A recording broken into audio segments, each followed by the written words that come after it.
नमस्कार। हमा हमारे साथ आज आम आदमी पार्टी के पुराने या पुराने वॉलंटियर्स मिस्टर सुरजीत दास गुप्ता और मिस्टर राकेश अग्रवाल हैं।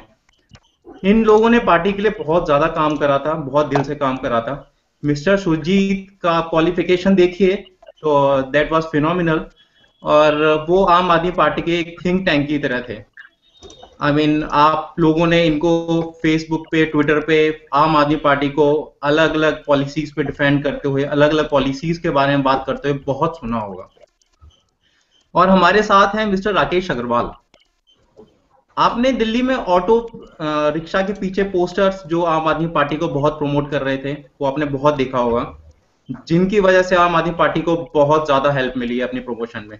तो ये सारा काम किया हुआ था मिस्टर राकेश अग्रवाल का, जो एक एनजीओ भी चलाते हैं जिसका नाम है न्याय भूमि। हाल ही में दोनों ने अभी पार्टी से रिजाइन करा है। और दोनों को पार्टी वालों ने बहुत ज्यादा ट्रॉल किया, जो हम सोशल मीडिया के लैंग्वेज में बोलते हैं। बहुत कुछ सवाल भी पूछे इन लोगों से, तो इन्होंने बहुत जवाब भी दिए इन दोनों ने। पर एक जवाब वो एक जगह पर फेसबुक पे आप अलग अलग बताओ, फोन पे बताओ। आज हमने सोचा कि हम सारे मिलके वो जवाब एक साथ ही मांगते हैं। हम में से कुछ अभी एपी के सपोर्टर्स भी हैं, कुछ एपी के अगेंस्ट भी हैं। चलिए आज हम उनसे पूछते हैं कि उन्होंने पार्टी क्यों छोड़ी। मैं चाहता हूं कि हम सुरजीत जी से शुरू करते हैं। सुरजीत जी। जी, कपिल जी, इससे पहले कि मैं आपको बताऊं कि मैंने पार्टी क्यों छोड़ी, ये बताना जरूरी है कि मैंने पार्टी ज्वाइन क्यों की। हाँ, ये ज्यादा जरूरी है। हाँ, तो 2011 में जब इनका जन लोकपाल आंदोलन शुरू हुआ था, तो एक बात बड़ी अजीब सी लगी थी मुझे पहले ही दिन। 5 अप्रैल 2011 की मैं बात कर रहा हूँ, जिस दिन अन्ना हजारे जी ने अपना अनशन शुरू किया था जंतर मंतर पे। तो जब हम वहां पे सुबह सुबह पहुंचे, एक बात हमें बड़ी ठीक लगी कि अभी तक कोई ऐसी खास बात हुई नहीं है, जबकि सैकड़ों की संख्या में मीडिया के ओबी फैंस वहां पे मौजूद हैं। ऐसी कोई बात थी नहीं, क्योंकि आए दिन जंतर मंतर पे तो प्रदर्शन होते ही रहते हैं।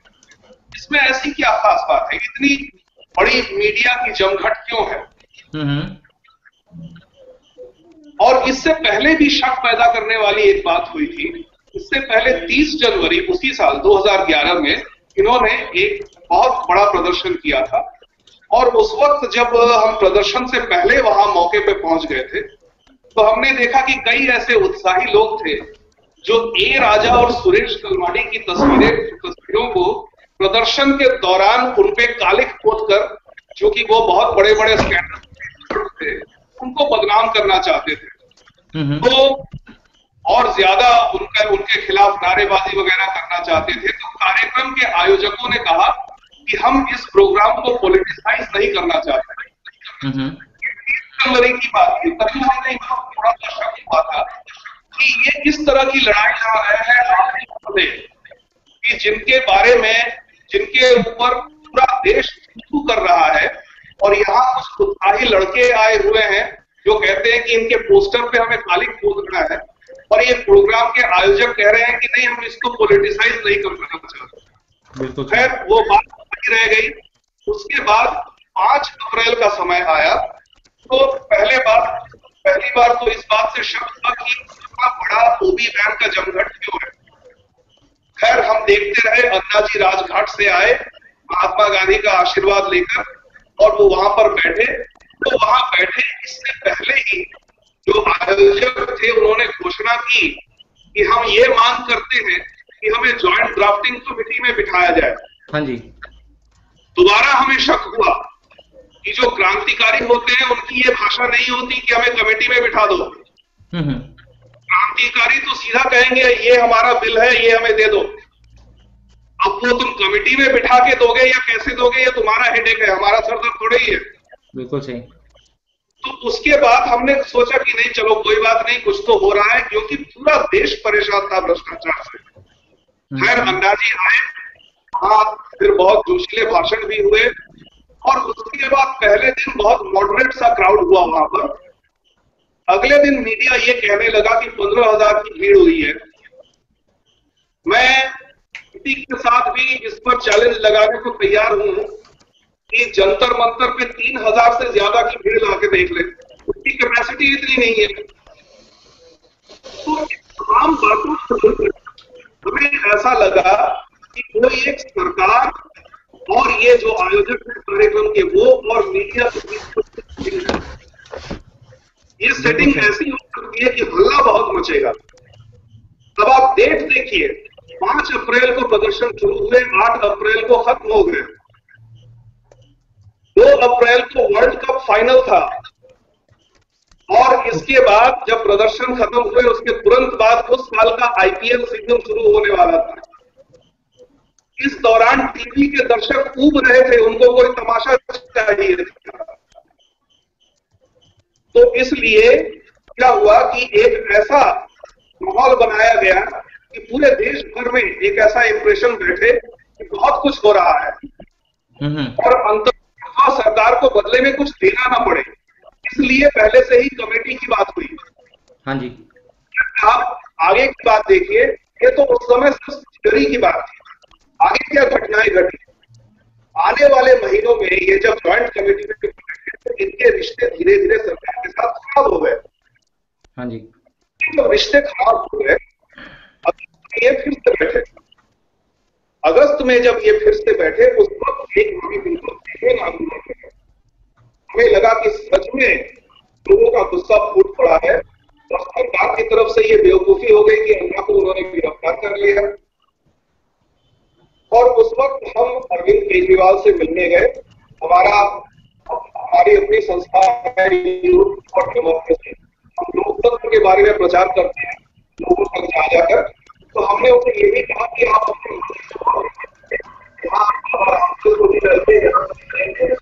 भी लाइए, जितने तमाम लोग व्यवस्था परिवर्तन चाहते हैं उन सबको लाइए। तो उन्होंने कहा कि नहीं, इस वक्त तो लगे सेक्युलरिज्म का भी मुद्दा है, बाबा रामदेव आ गए तो शायद मुसलमान नाराज हो जाएंगे, गोविंदाचार्य आ गए तो शायद मुसलमान नाराज हो जाएंगे। हमने उनके प्रेशर नहीं डाला, लेकिन हमें इस बात का बहुत अच्छा लगा कि ये अच्छा माहौल बन रहा है और देश में आंदोलन का एक माहौल किया। वहां पर तो सेंस ऑफ द हाउस कहकर टाल दिया गया। इसका प्रदर्शन आर्टिकल टाइम्स ऑफ इंडिया में बहुत हताश हूँ, क्या करूँ समझ में नहीं आ रहा है। सुरजीत जी, आपकी आवाज शायद कटना शुरू हो गई है थोड़ा सा। आपको मैं बता रहा हूँ कि मैंने पार्टी क्यों ज्वाइन की। आने वाले जो तमाम मुद्दे, चाहे वो विकेंद्रीकरण का मुद्दा हो, चाहे वो शिक्षा व्यवस्था का मुद्दा हो, चाहे स्वास्थ्य का मुद्दा हो, ये पुराने लगे हैं उनको। जहां से ये सुनते थे कहीं से इनको आइडिया लगता था, उस आइडिया को इम्प्लीमेंट कैसे करना इनको नहीं पता था। इनको सिर्फ जन लोग नहीं पता था, तो हमने सोचा बड़ा मंच है और ये सही आइडियाज की बात कर रहे हैं, तो हम अगर वहां पर चले जाते हैं तो इन आइडियाज को इम्प्लीमेंट कैसे किया जाए ये हम उनको बता सकते हैं। शामिल हो इससे बड़ा मंच, चाहे आप लोकसभा देखिए, चाहे बाबा रामदेव को क्रेडिबिलिटी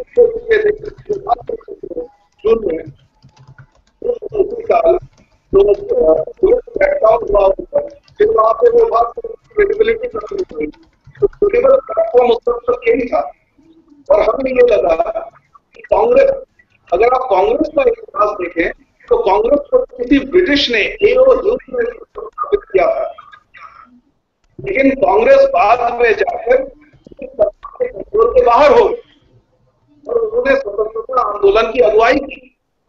तो हमें ऐसा लगा इसी तरह का ट्रांसफॉर्मेशन इंडिया अगेंस्ट करप्शन में भी हुआ होगा कि भले ही इन्होंने सरकार के साथ और मीडिया के साथ सेटिंग करके एक आंदोलन का जितना रूप नहीं है उससे ज्यादा व्यापक अतिशयोक्ति मिलाकर एक रूप को प्रदर्शित किया, जिससे लोग जो है और प्रेरित हो गए।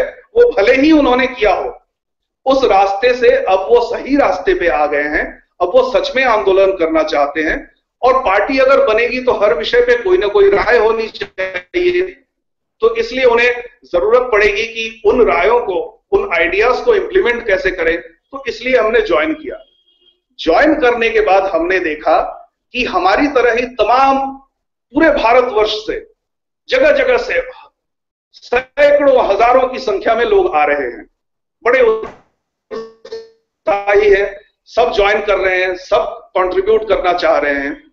उस दौरान उन्होंने क्या किया, मैं अक्टूबर नवंबर 2012 की बात कर रहा हूं, पार्टी के बनने से ठीक पहले उन एक्टिविस्ट्स को कहा गया, किसी को कहा गया कि बहुत सारे और गेस्ट आएंगे, आप गेस्ट रूम की व्यवस्था कीजिए, किसी को कहा गया आप रजिस्टर संभालिए, किसी को कहा गया कि आप फोन रिकॉर्ड मेंटेन कीजिए।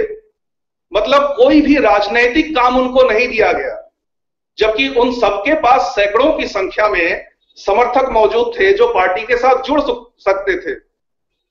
तो कई लोगों ने, वैसे एक बात यहां बता दूं कि एक चीज होती है डिग्निटी ऑफ लेबर। कोई काम छोटा या बड़ा नहीं होता है, हर काम अच्छा होता है और हर काम में सम्मान होता है। लेकिन अगर इस काम में भी सम्मान है तो आप भी तो कीजिए। उन कामों में चाहे गेस्ट हाउस तय करना हो या फोन रिकॉर्ड ठीक करना हो, उन कामों में कहीं पर भी अरविंद केजरीवाल, कुमार विश्वास, पंकज गुप्ता, संजय सिंह, ये सब, गोपाल राय, ये शामिल नहीं थे।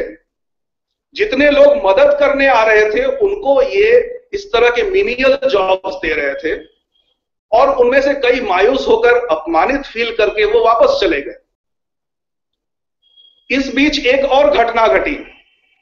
29-30 अक्टूबर को, मतलब जस्ट एक महीना पहले, एक विचार विमर्श करने के लिए एक मंथन बैठक हुई थी इंडियन सोशल इंस्टीट्यूट में। उस बैठक के अंत में योगेंद्र यादव ने यह प्रस्ताव रखा था कि पार्टी एक बार जब बन जाएगी तो पार्टी की विचारधारा जन जन तक पहुंचाने के लिए वो एक जुलूस, एक पदयात्रा की अगुवाई करना चाहते हैं। पार्टी की तरफ से और जो नेता है उन्होंने कोई खास रुचि नहीं दिखाई उसमें, तो इससे यादव जी नाराज हो गए। अब जब हम लोग पार्टी का संविधान बना रहे थे तो अरविंद केजरीवाल का ध्यान संविधान की तरफ नहीं था। वो बार बार कह रहे थे यादव जी बड़े नाराज हो गए, यादव जी बड़े नाराज हो गए। और हम सब कह रहे थे कि कोई ये व्यक्तिवाद तो है नहीं, कोई एक व्यक्ति नाराज हो गया है तो नाराज होने दो, हम तो विचारधारा के लिए यहां पर आए हैं, यहां पर काम पड़ा हुआ है, पार्टी का संविधान बनाना है, हम लोग सब इस पर सर खपा रहे हैं, आप भी थोड़ा अपना योगदान दीजिए। तो 24 तारीख को जब नेशनल कन्वेंशन हुआ पार्टी का, तब हमें पता चला कि यादव जी की नाराजगी इन्होंने दूर कैसे की। इन्होंने यादव जी के साथ साथ उनके कुछ टट्टुओं को, कुछ चमचों को नेशनल एग्जीक्यूटिव में शामिल कर लिया। और नेशनल एग्जीक्यूटिव इस पार्टी का बहुत ही स्ट्रांग बॉडी है और हमारी तरह जितने भी लोग राइट ऑफ सेंटर सोचने वाले हैं, करीब 300 की संख्या में कॉन्स्टिट्यूशन क्लब में आए थे, उनको नेशनल काउंसिल में डंप कर दिया। नेशनल काउंसिल एक पावरलेस बॉडी है। संविधान के अनुसार उसकी मीटिंग साल में कम से कम 2 बार होनी है। आज तक एक भी मीटिंग नहीं बुलाई गई उसकी। और ये जो तमाम गलतियां अरविंद केजरीवाल करते रहे हैं, जिनके खिलाफ है नेशनल काउंसिल, अगर उसे पावरफुल बनाया जाता तो ये गलतियां नहीं होती। नेशनल काउंसिल के रहते अरविंद केजरीवाल नहीं कह सकते थे कि बाटला एनकाउंटर फेक है। नेशनल काउंसिल के रहते अरविंद केजरीवाल मौलाना तौकीर रजा से नहीं मिलने जा सकते थे।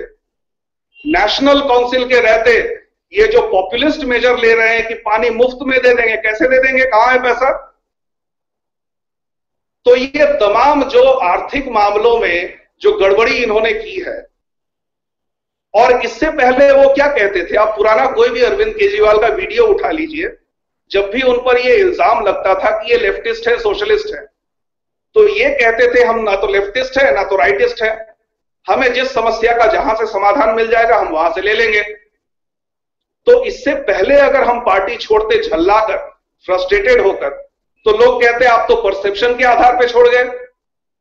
लेकिन जब मैनिफेस्टो उन्होंने पब्लिश कर दिया तो साफ हो गया कि ये पूरी तरह से एक और सोशलिस्ट पार्टी बन गई है और ये जन लोकपाल आंदोलन के साथ धोखा है, क्योंकि जन लोकपाल आंदोलन में अन्ना हजारे के आह्वान पे जो लोग सड़कों पे उमड़ आए थे वो मध्यम वर्ग के लोग थे, वो फ्री मार्केट चाहते थे, लेकिन पारदर्शिता के साथ एक ऐसा फ्री मार्केट जहां कोई ए राजा पैदा ना हो, जहां कोई सुरेश कलमाडी पैदा ना हो। क्या उस मैंडेट को इन्होंने ऑनर किया? इन्होंने ऑनर नहीं किया।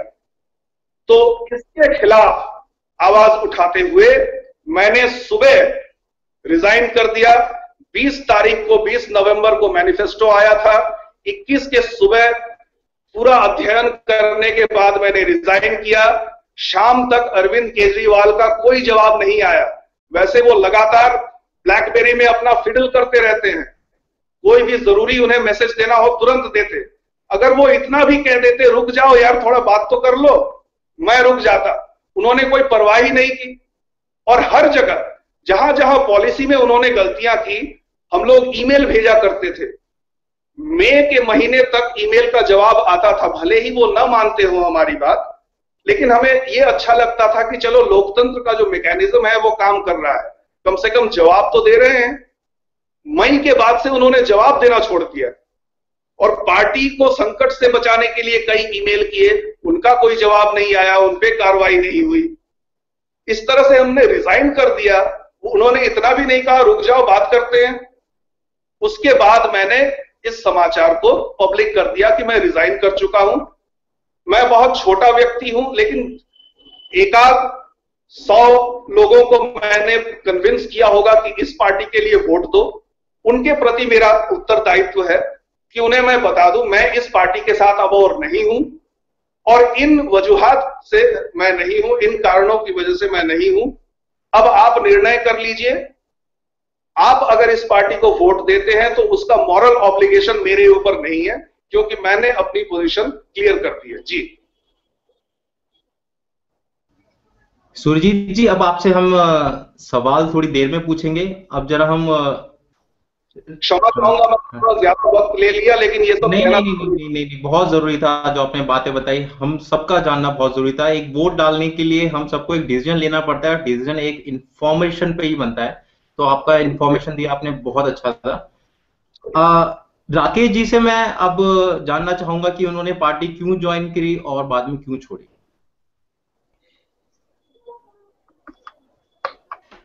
राकेश जी।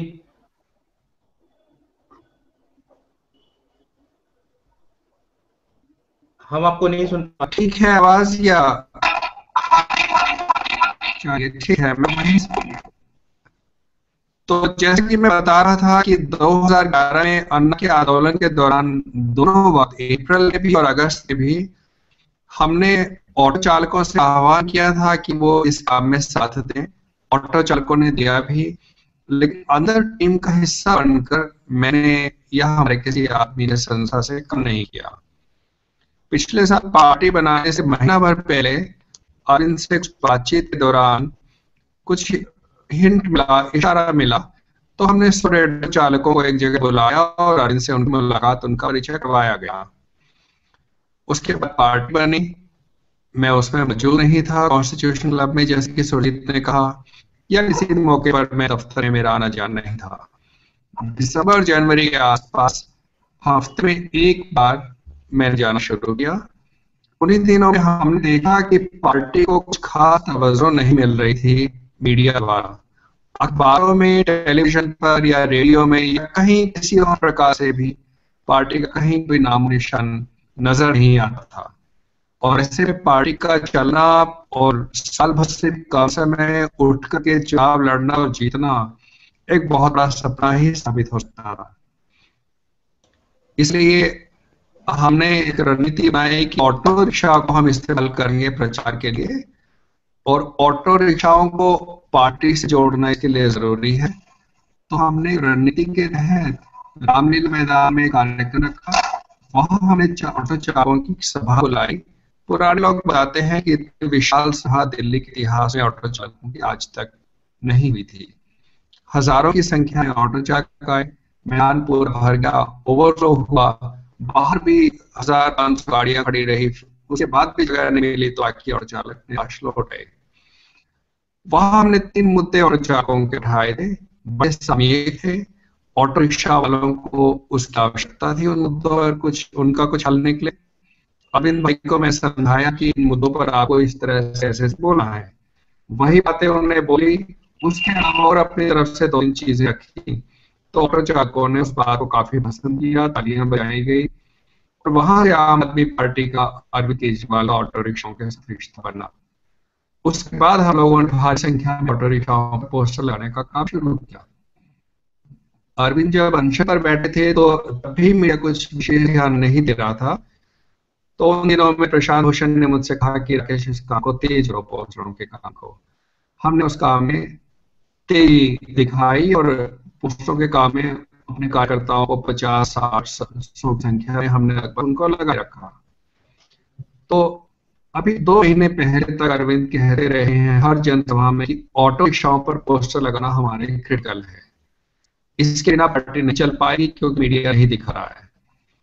तो ये बात पार्टी के सभी नेता, सभी वॉलंटियर, सभी समर्थक, यहाँ तक कि विपक्षी पार्टियों के भी बड़े बड़े नेता इस बात को मानते हैं कि आज ऑटो रिक्शा नहीं होती तो पार्टी शायद बीच में ही साथ छोड़ देती।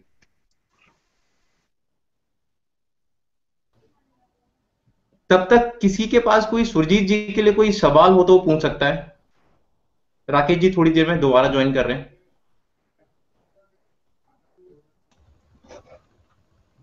गणेश, हाँ सुरजीत जी, आप कोई सवाल पूछना चाहते हैं? कोई मेरे पास भी सवाल है। किशोर जी, आप पूछना चाहें तो आप पूछ सकते हैं। हाँ, सुरजीत जी से मेरा प्रश्न था कि जिस दिन अन्ना जी आंदोलन से उठे थे भूख हड़ताल के बाद, तो आईएसी के काफी लोगों ने इंडिया गेट पर काफी उत्साह दिखाया था और उस समय जो एक पत्रकार थी बरखा दत्त, तो उस समय वो भी वहां पर आई थी, जिन्हें काफी भयंकर विरोध का सामना करना पड़ा था आईएसी के लोगों का।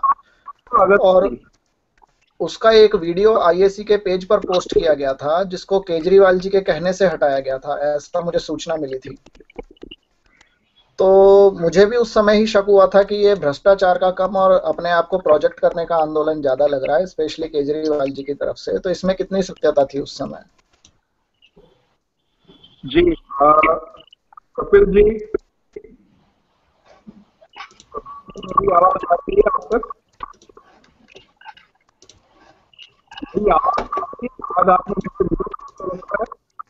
सुजीत जी, आपकी आवाज बहुत कट के आ रही है। और आपकी आवाज तो अगर मैं मतलब फोन कान पे लगा रहा हूँ तो आवाज आ रही है, ऐसे नहीं आ रही।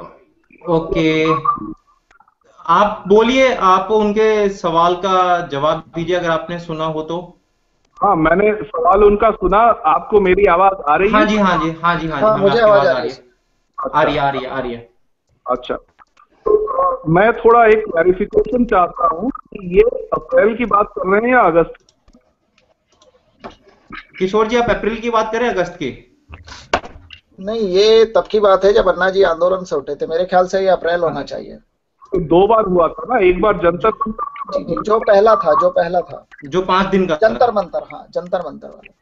हाँ, तो आप कह रहे हैं कि एक कोई उसका वीडियो था जो अरविंद केजरीवाल के कहने से हटा दिया गया?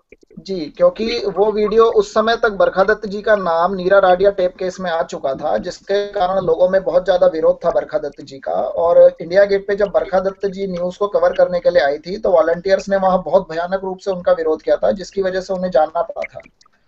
उसका एक वीडियो फेसबुक का जो इंडिया अगेंस्ट करप्शन का पेज था उस पर डाला गया था, लेकिन लगभग 15-20 मिनट बाद ही केजरीवाल जी के कहने से वो हटा लिया गया था, ऐसा मुझे सूचना मिली थी। जी। तो देखिए, ये उसी दिन जी। गणेश जी, आपका नाम गणेश? मैं किशोर जी, ऐसा है कि इस मेरे पास नहीं, लेकिन ऐसी ही एक और सूचना मेरे पास है जो बहुत विश्वसनीय सूत्र से है, और ये मीडिया का ही एक प्रोजेक्शन था वो करता है। क्योंकि मैं पीछे से पत्रकार हूँ, तो पत्रकारों की जो पूरी फ्रेटर्निटी है उसके साथ मैं जुड़ा हुआ हूँ, हर तरफ से खबरें मिलती रहती है। तो कि एक इंग्लिश चैनल उस दिन बाबा रामदेव अपना समर्थन देने आए थे। उस दिन एक इंग्लिश चैनल की तरफ से, चूंकि इंग्लिश चैनल का कोई प्रतिनिधि वहां नहीं है अपने आप को डिफेंड करने के लिए, इसलिए मैं उनका नाम नहीं लूंगा, लेकिन इंग्लिश चैनल बहुत गिने चुने हैं और इसलिए अंदाजा लगाना आसान होगा। उस इंग्लिश चैनल का जो सिस्टर कंसर्न है, जो भारत का सबसे बड़ा अखबार चलाता है, मैं इतना कहूंगा, इससे आपको हिंट मिल गया होगा। उस इंग्लिश चैनल से अरविंद केजरीवाल के पास फोन गया, आपके यहाँ जो बाबा रामदेव आए हुए हैं, उनकी जिस प्रकार की छवि है वो हमारे अप मार्केट ब्रांड के साथ फिट नहीं बैठता। अगर आप चाहते हैं कि जोर शोर से हम आपके कार्यक्रम का एडवर्टीजमेंट करते रहे और आपके तथाकथित कहें, तो आपको तुरंत बाबा रामदेव को स्टेज से हटा देना होगा। और वो बात मान ली गई, बात बाबा रामदेव तक पहुंचाई गई। हमें जो कवरेज दे रहे हैं, उनका कहना है कि आपको कवरेज नहीं करनी, आप ये बात हमें आपने बताया, उन्होंने ऐसा कहा था। तो इसलिए जो बात आप बता रहे हैं, भले ही मुझे उसी तरह की एक मेरे पास है, लेकिन फिर भी मैं कहूँगा शुरुआत में जो कहा था, अप्रैल का इंडिया अगेंस्ट करप्शन और अगस्त का इंडिया अगेंस्ट करप्शन में क्वालिटेटिव डिफरेंस था। अब तक उनका सरकार के प्रति मोह भंग हो चुका था और ऐसा भी संभव है कि ज्यादा बड़े कॉर्पोरेट सेक्टर में थे और सरकार में थे, ये शायद उनका मोहरा बन गए थे। उनको खुद समझ में नहीं आ रहा था तो किसी के मोहरा बने हुए हैं। लेकिन उनकी बात ड्राफ्टिंग कमेटी में जो वो बैठे, वहां बात से कोई फायदा नहीं हुआ, तब उनका मोह भंग हुआ और अगस्त में जो आंदोलन हुआ वो एक जेन्युइन आंदोलन था। तो आप अप्रैल के इतिहास को भुला लीजिए। तो जैसा मैंने पहले कहा कि कांग्रेस भी तो किसी अंग्रेज ने बनाया था, लेकिन बाद में उसी कांग्रेस ने अंग्रेजों के खिलाफ विद्रोह किया। जी जी बिल्कुल जी। तो ये हुई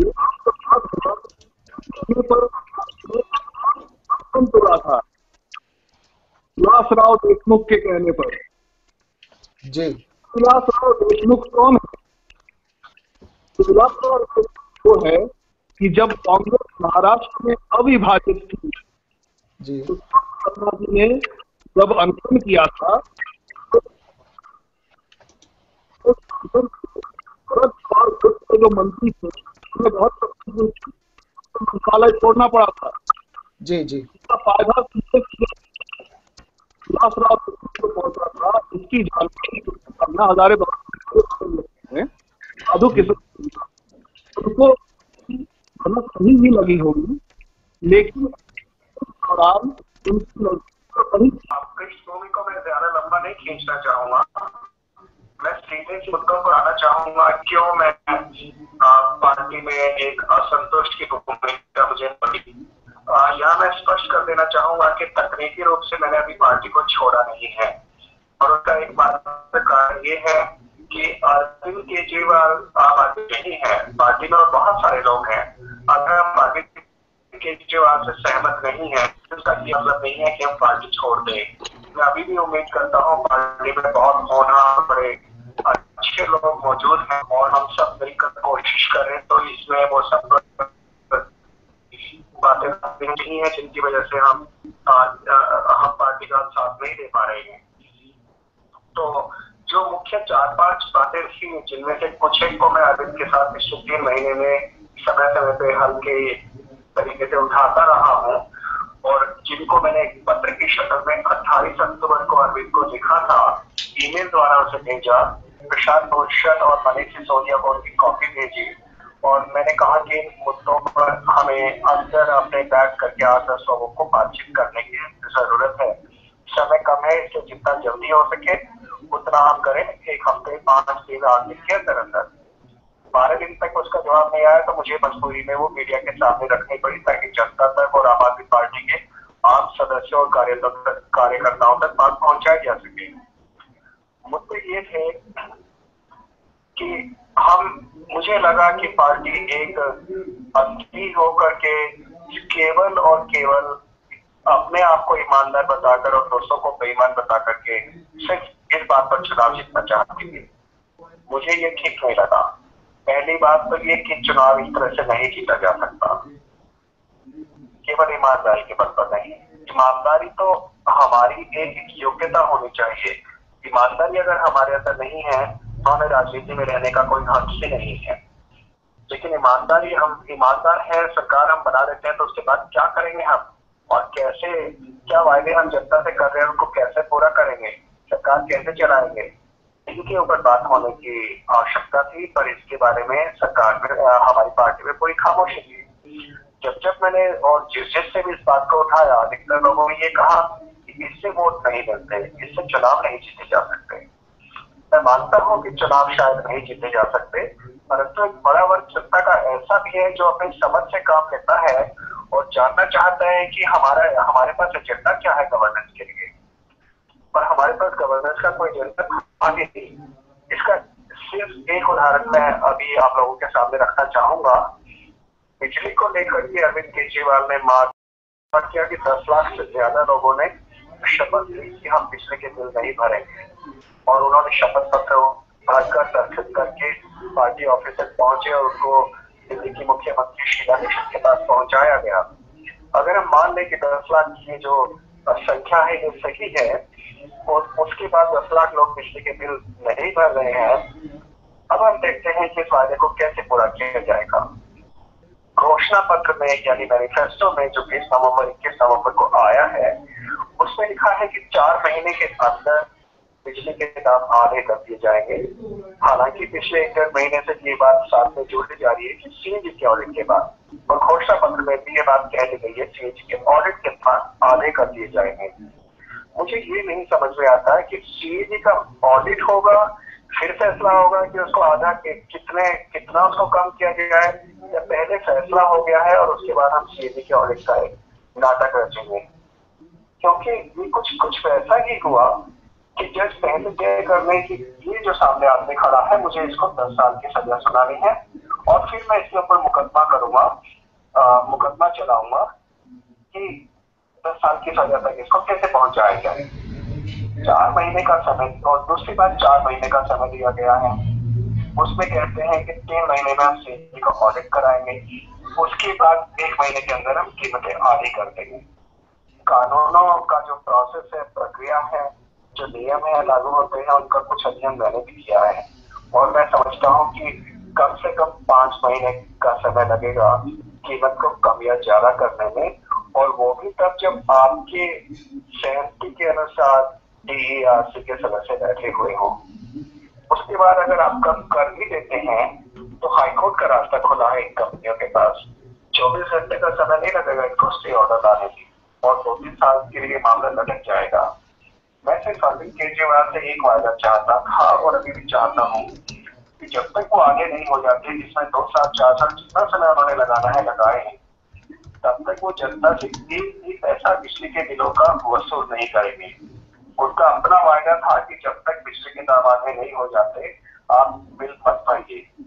तो आपकी सरकार आने वाली है भाई, आपकी सरकार आ जाएगी, आप बिल क्या भरवाना, बिल जारी ही मत करिए जब तक आधे नहीं हो जाते, इकट्ठे ले लेना उनसे।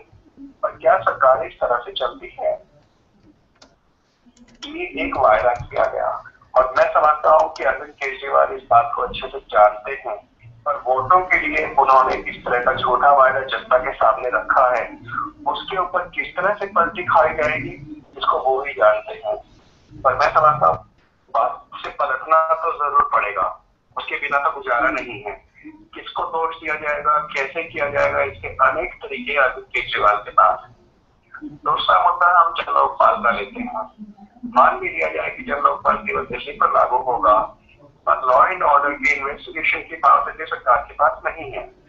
कानून बना दिया जाएगा, पास कर दिया जाएगा, कानून को पारित कर दिया जाएगा, उपराज्यपाल उस पर दस्तखत नहीं करेंगे क्योंकि उनके पास वो शक्ति नहीं है। तब केजरीवाल जी शायद ये कहेंगे कि देखिए उपराज्यपाल दस्तखत नहीं कर रहे हैं, हमने तो अपना काम कर दिया, हमने क्या कर दिया, जनता ने कर दिया रामलीला मैदान में, और अब उपराज्यपाल दस्तखत कर नहीं रहे हैं जो कि केंद्रीय सरकार के हाथों इशारों पर चलते हैं, उनके मनमर्जी चलते हैं।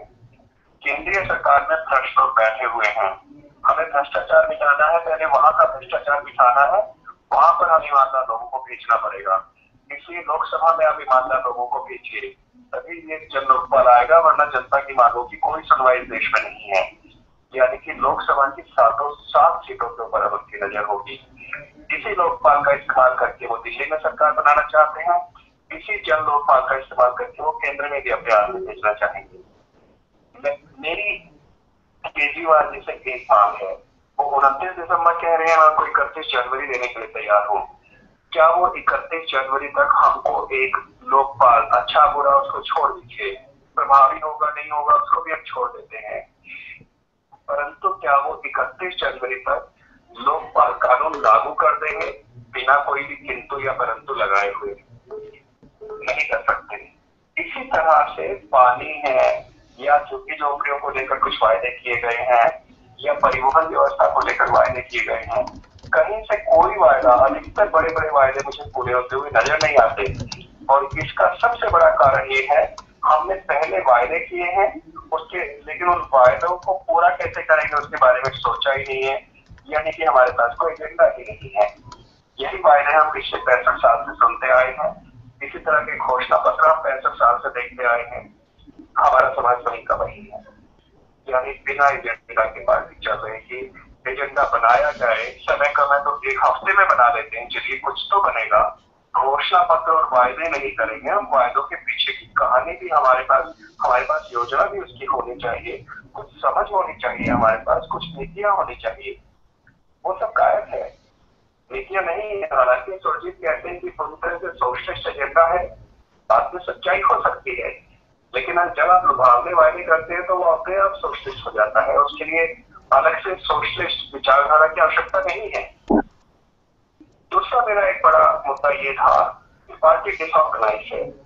मैं समझता था कि पार्टी डिसऑर्गेनाइज शायद इसलिए है कि नई नई पार्टी है, समय कम है, इसलिए डिसऑर्गेनाइज है, लेकिन आज मुझे महसूस होता है कि पार्टी डिसऑर्गेनाइज होना बाय डिजाइन है, ये बाय डिफॉल्ट नहीं है। पार्टी डिसऑर्गेनाइज होगी, एक व्यक्ति के पास सारे अधिकार भी होंगे, सारी जिम्मेदारियां भी होंगी, वही सारे फैसले करेंगे, और वही इस पार्टी में हो रहा है। पार्टी को ऑर्गेनाइज करना कोई बहुत खास मुश्किल काम नहीं है। समझदार लोग हजारों की तादाद में हमारे सामने आए, पार्टी के अंदर आए, निराश होकर के लौट गए। उनकी योग्यता का, हमने उनके टैलेंट का, उनकी प्रतिभा का सही इस्तेमाल किया होता। मैं समझता हूँ पार्टी तो एक बड़े विशाल संगठन के रूप में बड़े सुचारू तरीके से चल रही होती। पार्टी के डिसऑर्गेनाइज होने से सारे अधिकार अरविंद केजरीवाल के पास सीमित हो गए और वो एक तानाशाह की तरह सारे फैसले लेने लगे। हर चीज छोटे से छोटी और बड़े से बड़ी बातों पर फैसले के लिए अरविंद केजरीवाल का मुंह ताका जाने लगा। मैंने देखा है मेरे साथ बैठ करके ऑटो पर लगने वाला हर पोस्टर, उसमें कौन से शब्द लिखे जाएंगे, कहाँ से वो छपेगा, तमाम तरह के फैसले अरविंद खुद करते आ रहे हैं आज तक भी। तो पार्टी डिसऑर्गेनाइज है, ये कोई मजबूरी में नहीं है, इसको ऑर्गेनाइज किया जा सकता था पर करने की कोशिशें नहीं हुई, जानबूझ कर नहीं किया गया। उसके 2 परिणाम निकलते हैं पार्टी डिसऑर्गेनाइज होने के 2 और। हम कहते हैं कि हम आरटीआई के दायरे में आते हैं। जब तमाम पार्टियों ने विरोध किया तो 2-3 पार्टियां थी जिन्होंने कहा कि आरटीआई हम तो लागू करेंगे। आम आदमी पार्टियों में सबसे आगे थी। आज 30 नवंबर तारीख है, 4 दिन बाद चुनाव होने वाले हैं और ये मसला कोई 3-4 महीने पुराना है, परंतु आज भी पार्टी की वेबसाइट पर कहीं पर भी हमें आरटीआई के वो डिस्क्लोजर नहीं मिलेंगे जो आरटीआई एक्ट के सेक्शन 4 के तहत डालने होते हैं, दिखाने होते हैं। मुझे खुद एक आरटीआई एक्टिविस्ट के रूप में जाना जाता है। मैंने पूरी वेबसाइट को, दिल्ली की वेबसाइट और जो राष्ट्रीय वेबसाइट है, दोनों को अच्छे से देखिए, कहीं पर वो डिस्क्लोजर नहीं है।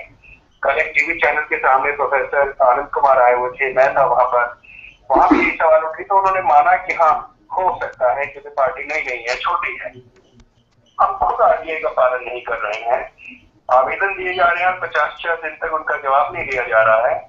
हम इसमें सक्षम नहीं है, तो सरकार बनाने के बाद सैकड़ों विभागों से कैसे आरटीआई का पालन करवा लेंगे? यही जब सरकारों से हमारे पास जवाब नहीं आते तो हम तो उनके ऊपर एकदम से खड़े हो जाते हैं कि आप लोग तो भ्रष्ट हो, देखो जवाब भी नहीं देते हो आरटीआई का। दूसरा पहलू निकलता है पार्टी के डिसऑर्गेनाइज होने से, और उसमें और भी दूसरे उसके पहलू हैं या डायमेंशन है। वो है हमारी पार्टी के अंदर एक व्यक्तिवाद आया है, अधिनायकवाद या पर्सनैलिटी कल्ट। सब चीज पार्टी आज बहुत छोटी नजर आती है अरविंद केजरीवाल के कद के सामने। चाहे हम ऑटो पर पोस्टर देखें, रेडियो पर आवाज देखें, या कोई किसी भी तरह की महत्वपूर्ण प्रेस कॉन्फ्रेंसेस वगैरह देखें, या कोई पैम्फलेट पोस्टर, कुछ भी, हर जगह अरविंद केजरीवाल का चेहरा बड़ा है, पार्टी का नाम छोटा है। झाड़ू जो चुनाव चिन्ह मिला है वो भी अरविंद केजरीवाल की तस्वीर से लगभग 1/4 आकार का होता है। पहली बार मैं देख रहा हूँ कि किसी पार्टी ने अपने झंडे तक पे नेताजी की तस्वीर लगा दी है। आजकल झाड़ू चुनाव की यात्रा चल रही है पार्टी की, तो उसमें झंडे इस्तेमाल किए जाते हैं सफेद रंग के, जिसमें आधे हिस्से में लगभग अरविंद केजरीवाल की तस्वीर होती है।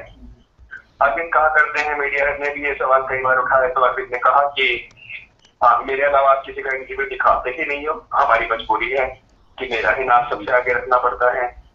परंतु ऑटो पर जो पोस्टर लगे, झंडे पर जो तस्वीर डाली गई, वो तो मीडिया ने नहीं डाली, वो तो खुद अरविंद केजरीवाल डालते रहे हैं। मैं जानता हूँ कि एक पैम्फलेट के ऊपर एक लिखा हुआ एक शब्द अरविंद की नजरों से होकर गुजरता है, उसकी सहमति से वो छापा जाता है। तो इस बात का वो जवाब देने से आजकल कतराने लगे हैं। चौथा मुद्दा जो मैं जिसको लेकर के मैं खुश नहीं था या असंतुष्ट था, वो है वोट बैंक पॉलिटिक्स। गलत वायदे किए जा रहे हैं, वो भी वोट बैंक पॉलिटिक्स के दायरे में आते हैं। पर उससे खतरनाक बात ये है कि सारी पार्टियां धर्म और जाति के आधार पर हमको बांटती आई है। आम आदमी पार्टी ने भी वही शुरू कर दिया। मेरे सामने की बात है, कुछ 10-12 मुसलमान आए हुए थे, 2 घंटे की बातचीत थी, मैं चुपचाप बैठा था। अरविंद थे, थोड़ी देर की प्रशांत भी उस मीटिंग में थे, और वहां पे फैसला हुआ कि मुसलमानों के लिए टास्क फोर्स बनाई जाएगी। उस मीटिंग में कहीं पर किसी मुसलमानों के किसी मुद्दे की चर्चा नहीं हुई। सिर्फ बात ये थी कि वोट कैसे लिए जाए, कहां से किस तरह के प्रत्याशी को खड़ा किया जाए, कौन सी मुसलमान बहुल सीटें वो कौन सी हैं जिन पर अगर जीत हासिल होती है तो उसका असर बाकी सीटों पर पड़ता है, या एक जगह सभा बंधता है तो बाकी जगह पे वो सभा अपने आप बंध जाएगा।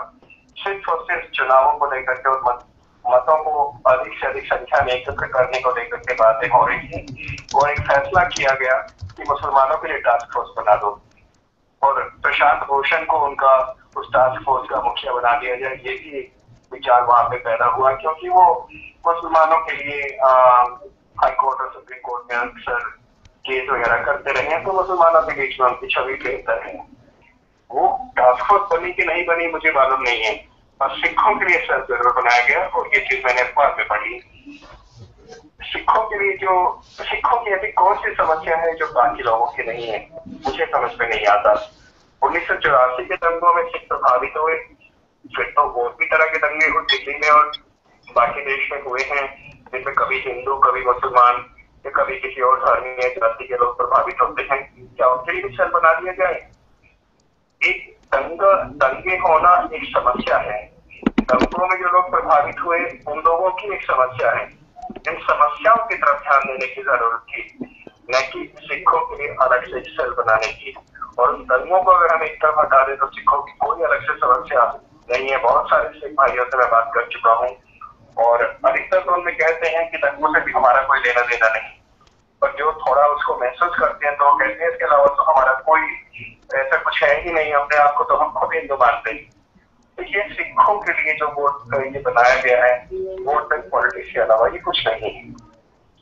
तो इस तरह के 4, 5 या 6 बातें थी जिनके बारे में मैं चाहता था पार्टी के अंदर अंदरूनी तौर पर विचार विमर्श हो, नहीं हुआ। जनता के सामने लेकर आए, बजाय उसका जवाब देने के मैंने जब एक प्रेस कॉन्फ्रेंस रखी है कहने के लिए कि इस पर विचार विमर्श नहीं होगा तो मैं अनशन पर जाऊंगा, वहां पे 15-20 लोगों को भेज दिया मेरी प्रेस कॉन्फ्रेंस को भंग करने के लिए। ये इस तरह की हरकत, इस तरह का काम पार्टी का या पार्टी के नेतृत्व का चरित्र दिखाता है। ये अलग बात है कि 4 दिन के बाद अरविंद केजरीवाल की प्रेस कॉन्फ्रेंस हो रही थी, उनके ऊपर स्याही फेंकी गई, उसको मैं ठीक नहीं मानता जो स्याही फेंकी गई। लेकिन वैसा ही काम तो अरविंद ने मेरे साथ भी किया, 15-20 लोगों को भेजा और उसी दिन आधे घंटे के बाद ये प्रेस स्टेटमेंट निकाली जिसमें मेरे चरित्र हनन की पूरी कोशिश की गई। मुझ पर आरोप लगाया गया कि मेरे खिलाफ फ्रॉड के बहुत सारे केस दिल्ली की अदालतों में चल रहे हैं। एक केस चल रहा है और उस केस में 2 साल पहले सोमनाथ भारती जो कि पार्टी के प्रत्याशी है, मालवीय नगर से मेरे वकील बने थे, उनको मैंने 25,000 रुपए चेक से शुल्क दिया था जिसका पूरा सबूत मेरे पास मौजूद है। और अभी सितंबर के महीने में पुलिस ने मेरे खिलाफ जो दायर हुई थी FIR उसको कैंसिल करने की रिपोर्ट मैं उसी मजिस्ट्रेट के कोर्ट में लगा दी है जिनके आदेश पर FIR हुई थी।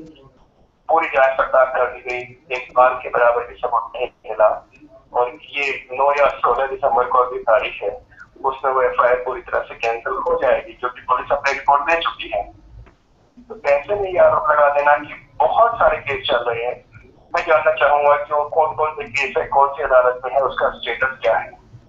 मेरे ऊपर लाखों रुपए खाने का इल्जाम लगाया गया और तरह तरह के इल्जाम लगाए गए। ये प्रेस स्टेटमेंट आने के बाद मन को बहुत दुख हो रहा क्योंकि मैं अरविंद की कदर करता रहा हूँ। इतने सारे जो असहमतियां होने के बावजूद भी मैं समझता हूँ कि जिस मुकाम तक अरविंद ले आए इस पार्टी को शायद कोई और उसको नहीं कर पाता। परंतु आरोप लगने के बाद मैंने महसूस किया कि शायद ये अरविंद की फितरत में है कि आरोप लगा दो, उसके बाद सबूत कौन पूछता है। वो अपने आप ही इसमें उलझ जाएंगे और अपने सफाइयां देते रहेंगे, छवि उनकी खराब होनी है, हम आगे बढ़ जाएंगे। तो इसलिए कुछ लोगों ने आम आदमी पार्टी को AAP को अक्यूजिंग अब्यूजिंग पार्टी कहना शुरू कर दिया है। अक्यूजिंग का उदाहरण सामने आ गया है। अक्यूजिंग फेसबुक पर जो ट्रॉल चलते हैं, पार्टी का जो ग्रुप था, पार्टी का जो पेज है, वहां पर मेरे खिलाफ हजारों लोगों ने ऐसी भाषा का इस्तेमाल किया है जिसको शायद पढ़ना भी जिसको मुश्किल है 80% लोगों ने। पर उनको प्रेरणा कहाँ से मिलती है इस तरह के शब्द इस्तेमाल करने की? अपने नेता से, अपने नेतृत्व से। तो पार्टी का ये कल्चर बन गया है कि आप दूसरों के ऊपर उंगली उठाइए, कोई आपसे सहमति जताए, आप अपने पार्टी में सवाल करें कोई भी, तो आपको भाजपा और कांग्रेस का एजेंट बता दिया जाए। तो मैं समझता हूँ कि जो सुरजीत ने कहा, जो मैं कह रहा हूँ, और बहुत सारे लोग जो इसी तरह की बातें करते हैं और इनका शिकार हैं, उससे ज्यादा फर्क नहीं है। अनुभव का फर्क हो सकता है लेकिन बातें तो मात्र आकर के वही हैं। लेकिन मुझे अभी भी उम्मीद है, पार्टी में लोग अच्छे हैं, अच्छी भावना देकर के ज्यादातर लोग आए हैं, तो इसलिए हमें हिम्मत और उम्मीद अभी नहीं छोड़नी चाहिए और हमें पार्टी के अंदर रह करके इस बात को बढ़ाते रहना चाहिए। क्योंकि आज अरविंद केजरीवाल चला रहे हैं, हमारी आवाजें जब तेज होंगी तो एक दिन पार्टी में लोकतंत्र लाने में भी हम लोग कामयाब हो पाएंगे। और अरविंद केजरीवाल जो आज तानाशाह की तरह काम करते हैं, उनकी तानाशाही कब होगी, हो सकता है दिन खत्म भी हो जाए। राकेश जी, हमने आपकी सारी बातें सुनी। मेरे पर एक सवाल है, आपने राइट टू इंफॉर्मेशन के बारे में बहुत अच्छा खुलासा किया है कि वो पार्टी में अब तक लागू ही नहीं हुआ है। क्या बात ये सही में सच है? क्योंकि वो सारे लोग सोशल मीडिया पे, ट्विटर पे, मेरे ख्याल से उन्होंने 1 करोड़ से ज्यादा ट्वीट्स या फेसबुक पोस्ट डाले होंगे, हमारी एक अकेली पार्टी है जिसने राइट टू इंफॉर्मेशन अपनी पार्टी में लागू किया है। क्या वो सब झूठ चल रहा था? पार्टी देखिए, राइट टू इंफॉर्मेशन जब आप लागू करते हैं तो आपको अपनी वेबसाइट पर, अपने ऑफिस में नोटिस बोर्ड पर, अपने ऑफिस के रिसेप्शन वगैरह पर कुछ जानकारी होती है जो आपको रखनी होती है और किसी के भी मांगने पर मुफ्त में देनी होती है, जिसे हम RTI चार्टर भी कहते हैं। उसको कहते हैं सुओ मोटो डिस्क्लोजर। ओके। 17 तरह की जानकारी है जो सेक्शन 4 में आरटीआई एक्ट के सेक्शन 4 में उनका विवरण है कि ये तरह की जानकारी आपको अपने आप देनी पड़ेगी, और वो जानकारी आम आदमी पार्टी की वेबसाइट पर कहीं नामो निशान तक नहीं है। ओके, तो इससे साफ होता है कि ये सब झूठा प्रोपोगंडा चल रहा था कि राइट टू इंफॉर्मेशन इन्होंने लगाया हुआ है। एक दूसरा सवाल है, ये लोग कहते हैं कि हम आपकी बात भी ठीक हो सकती है, और साथ ही कि ये काम करना कोई मुश्किल काम नहीं है। मैं 4 घंटे में इस काम को कर सकता हूँ पार्टी के लिए, लेकिन पार्टी में कोई रुचि नहीं दिखा रहा था। खासतौर पर मेरा अधिकतर संपर्क पार्टी में कोई किसी से रहा है तो वो अरविंद से रहा है। अरविंद के साथ बहुत बार मैं पूरा दिन उसकी जनसभा में उसके साथ रहा हूँ। बहुत बार समय 1-2 घंटा हम लोगों ने साथ में बिताया है, सुबह 7:30 बजे 8 बजे इस तरह से। बहुत बार हम लोग फोनों पे बहुत बातें करते रहे हैं, हालांकि फोन पर ज्यादा नहीं करते थे, फोन वगैरह टैप वगैरह होते हैं तो फोन पे ज्यादा बात हम नहीं करते थे। परंतु अरविंद ने कभी बहुत दिलचस्पी नहीं दिखाया कि हम पार्टी के इंटरनल मैनेजमेंट की तरफ ध्यान दें, ठीक है, डेमोक्रेसी लाने की तरफ ध्यान दें। राकेश जी, एक और सवाल है, जो राइट टू रिकॉल का सवाल आता है कि पार्टी ये भी दावा करती है कि वो राइट टू रिकॉल के साथ चलती है, और राइट टू रिकॉल उन्होंने लागू किया हुआ है। जहां तक मेरे को जो खबरें मिली हैं कि उत्तम नगर में लोगों ने राइट टू रिकॉल का प्रयोग करा, राइट टू रिकॉल करने की कोशिश करी, जो उनके प्रत्याशी थे वहां पर जो राशन माफिया के नाम से ही मशहूर हैं, और पार्टी ने उन्हें रिकॉल नहीं करा। क्या बात सच है कि राइट टू रिकॉल पार्टी में लागू नहीं है? मैं इससे भी एक कदम आगे जाना चाहूंगा। पार्टी ने जो स्क्रीनिंग कमेटी का प्रोसेस बनाया है वो अपने आप में एक छलावा है। अच्छा, स्क्रीनिंग कमेटी जैसा कोई प्रोसेस पार्टी में है ही नहीं। ओहो। हाँ, शुरुआत में जरूर है कि आप अपना आवेदन कर दीजिए, 30-40 लोगों का आवेदन आ गया और उनमें से आप 5-7 लोग निकाल देते हैं, लेकिन वो 5-6 लोग निकालने के बाद किसको टिकट दिया जाता है ये सारा पार्टी के नेतृत्व पर निर्भर करता है। कहीं पे मनीष सिसोदिया के ऊपर, कहीं पे गोपाल राय है, कहीं संजय सिंह है, कहीं अरविंद केजरीवाल है।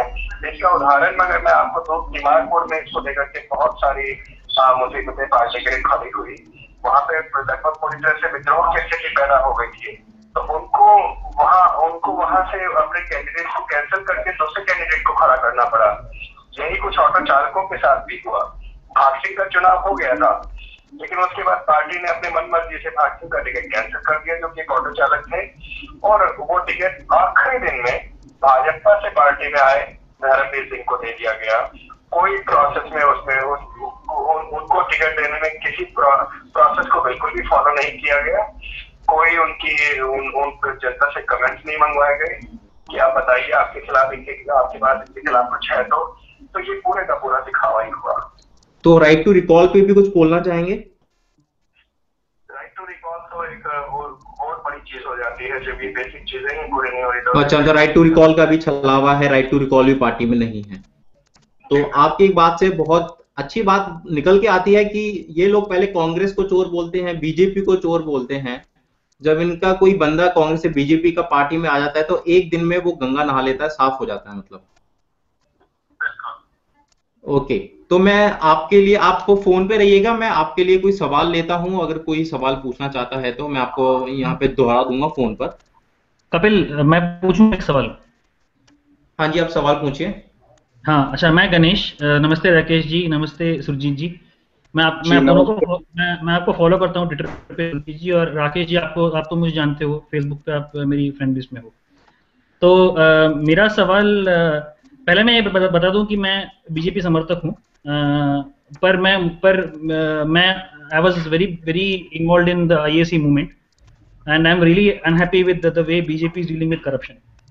So I'm a supporter, but I'm very unhappy with their zero transparency. I am very unhappy with their dealing of corruption.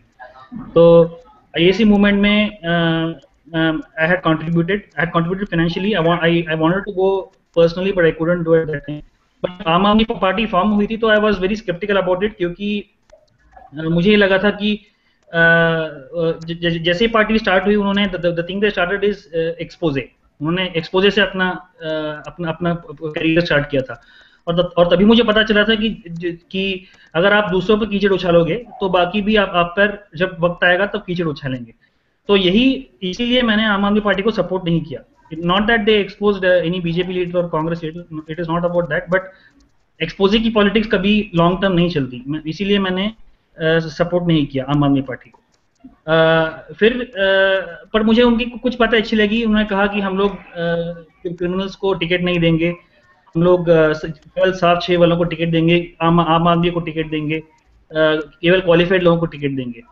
अब जब कैंडिडेट लिस्ट बाहर आई और अभी एडीआर की रिपोर्ट आई है, तो उसमें मैंने देखा कि एडीआर ने 5 कैंडिडेट्स को के बारे में बोला है कि उनके अगेंस्ट सीरियस क्रिमिनल केसेस हैं, और एक कैंडिडेट जो रजौरी गार्डन का है उसने एफिडेविट में डिक्लेयर नहीं किया था, तो उसको शायद ईसी डिस्क्वालीफाई कर दी। इसलिए आम आदमी पार्टी ने कहा कि हम इसको डिसोन करते हैं, ये हमारा कैंडिडेट नहीं है।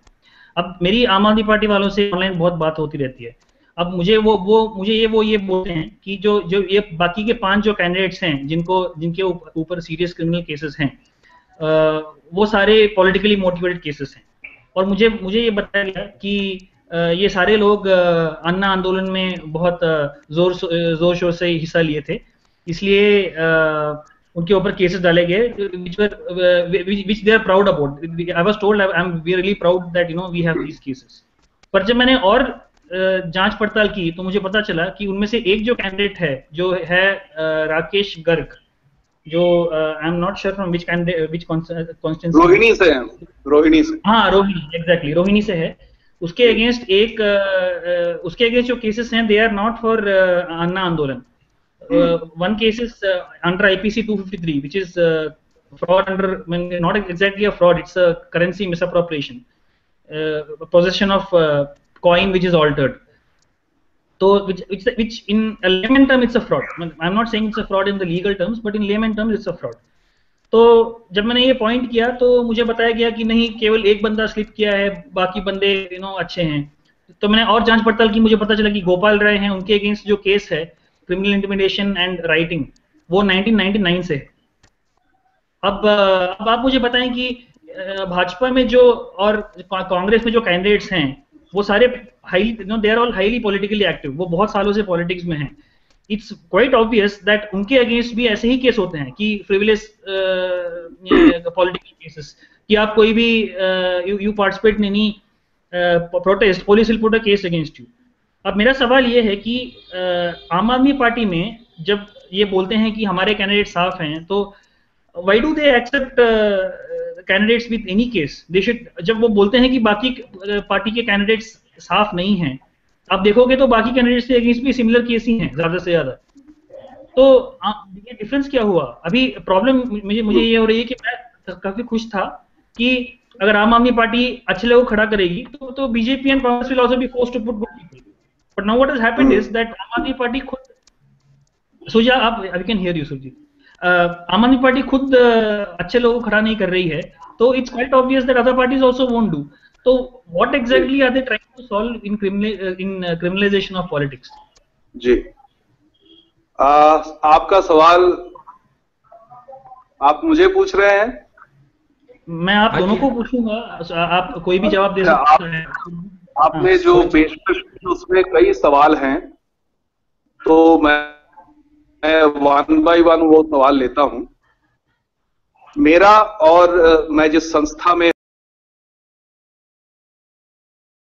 कि हमारी वजह से आप हार जाएंगे क्योंकि आधा वोट जो है वो आम आदमी पार्टी ले जाएगी और वोट के बंटवारे के कारण दोबारा कांग्रेस सरकार में आ जाएगी, तो ये लॉजिक जो है बहुत साउंड लॉजिक नहीं है।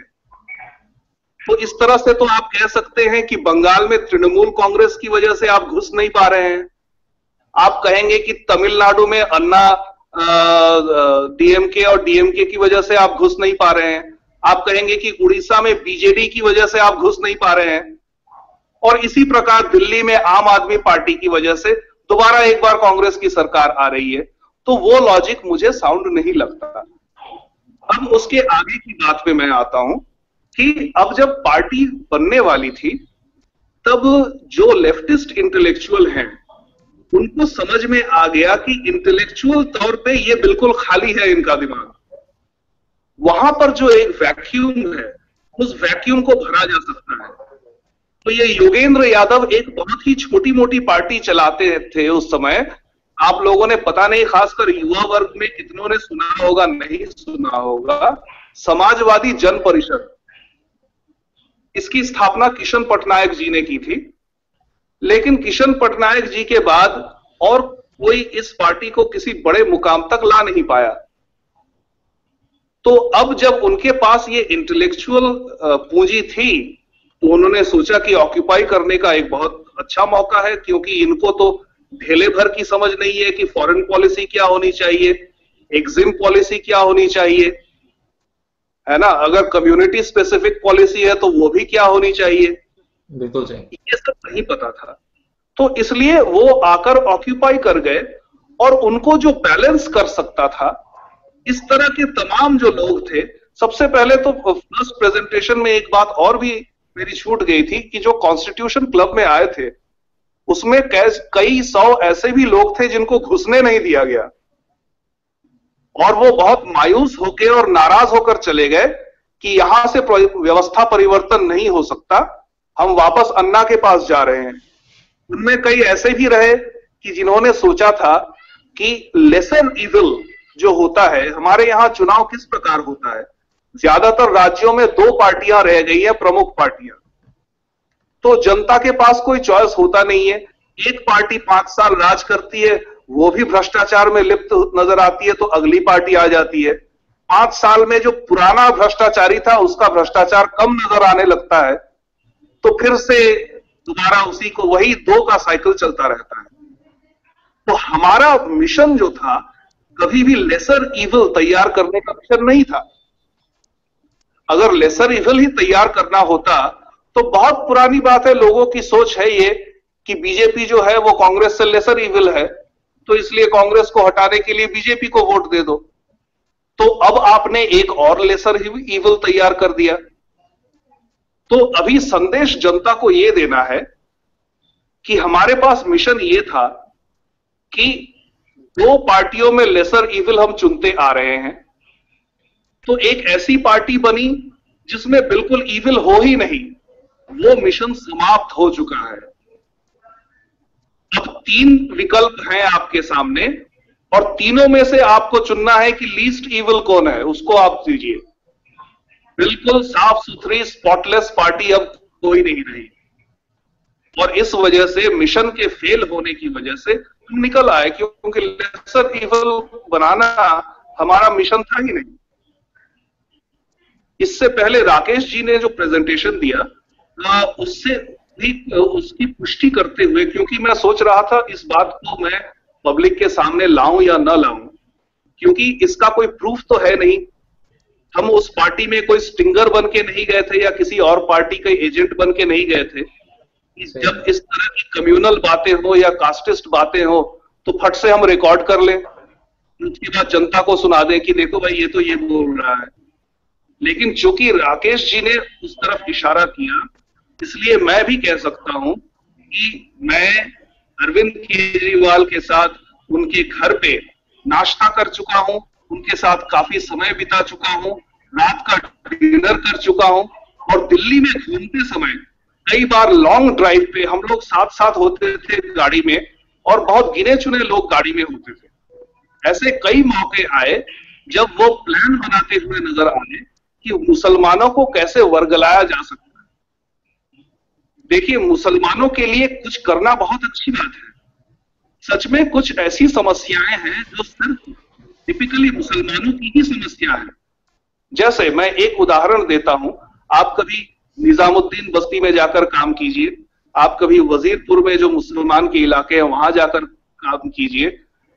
ऐसे तमाम जगहों पे आपको ऐसा पता चलेगा कि जो गरीब हिंदू है और गरीब मुसलमान है, इनमें भी क्वालिटेटिव डिफरेंस है।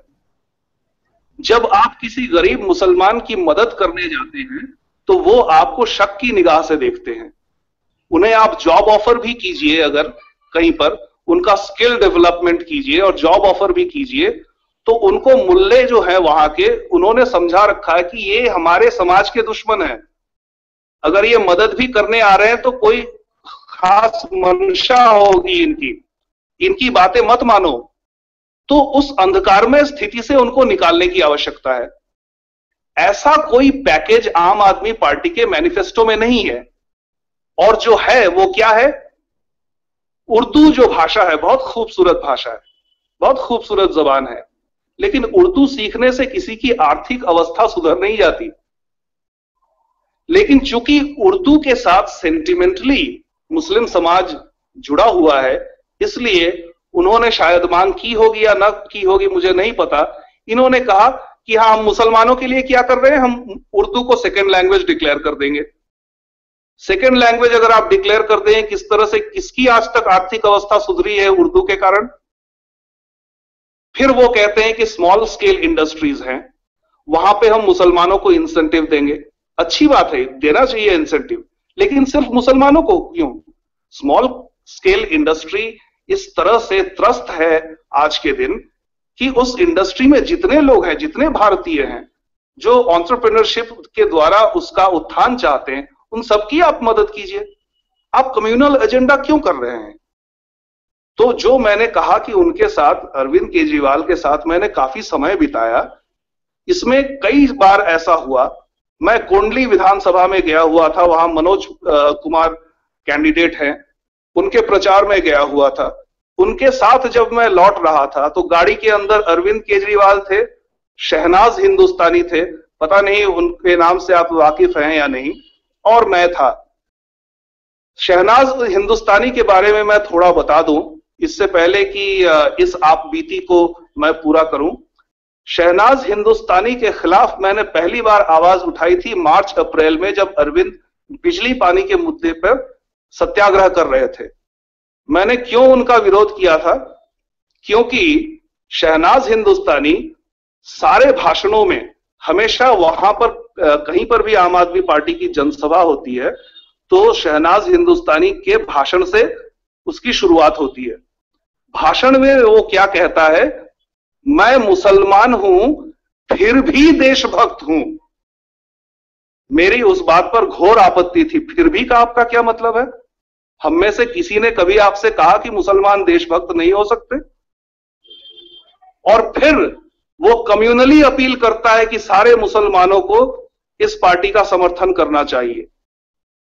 तो मार्च के 23 तारीख को जब अरविंद बैठे थे अनशन पर और ये वाकया हुआ, तभी मैंने उनको एक ईमेल भेजा। बाकी सारे जितने नेशनल एग्जीक्यूटिव के मेंबर हैं उनको भी मैंने ईमेल भेजा कि ये गलत बात हो रही है, और उस बात को अप्रिशिएट किया गया। ये मुझे बहुत अच्छा लगा। नेशनल एग्जीक्यूटिव के मेंबर्स ने कहा कि आप ठीक बोल रहे हैं, ऐसा नहीं होना चाहिए, शहनाज को ऐसा नहीं कहना चाहिए। उसके बाद जिस दिन अनशन समाप्त हुआ, मैंने सोचा चलो बहुत अच्छी बात है, नेता मान गए कि मेरी बात ठीक है, उनकी बात गलत थी। अनशन जिस दिन समाप्त हुआ उस दिन मंच के ऊपर मुल्लों को और पादरियों को परेड करवाया गया और एक एक ने आकर बारी बारी कहा कि हमारा पूरा समुदाय आपके साथ है।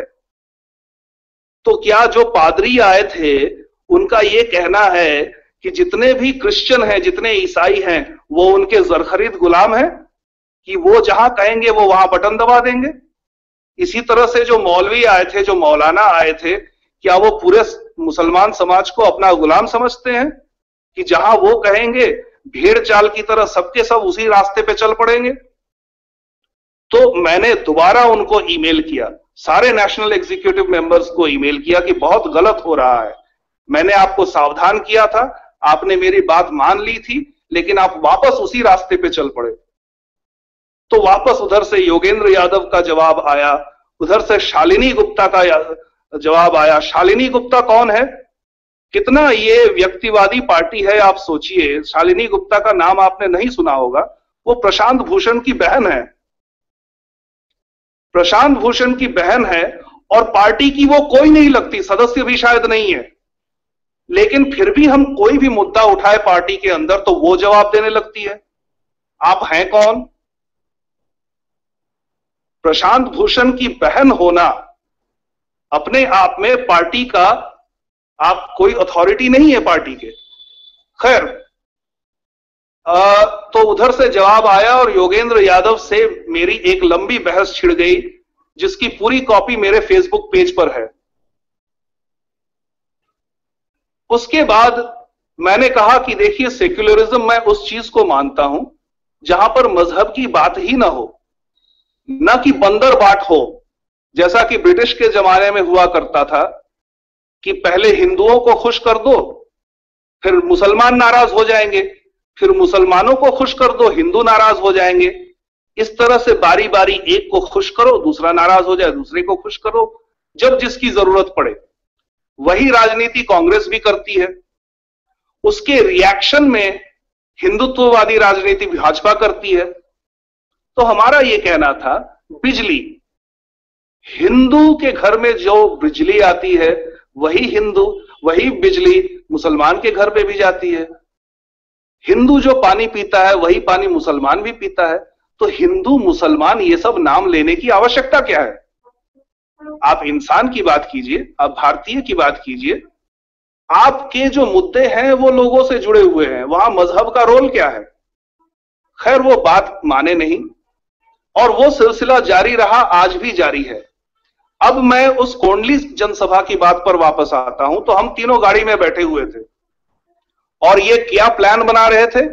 ये प्लान ये बना रहे थे कि जहां जहां इस पूरे दिल्ली में जहां जहां इमाम हैं, हर इमाम से जाकर कहो कि हमारे सर्वे से पता चला है कि हम कांग्रेस को तो बहुत पीछे छोड़ चुके हैं, लेकिन भाजपा अब भी हमसे थोड़ा सा आगे है।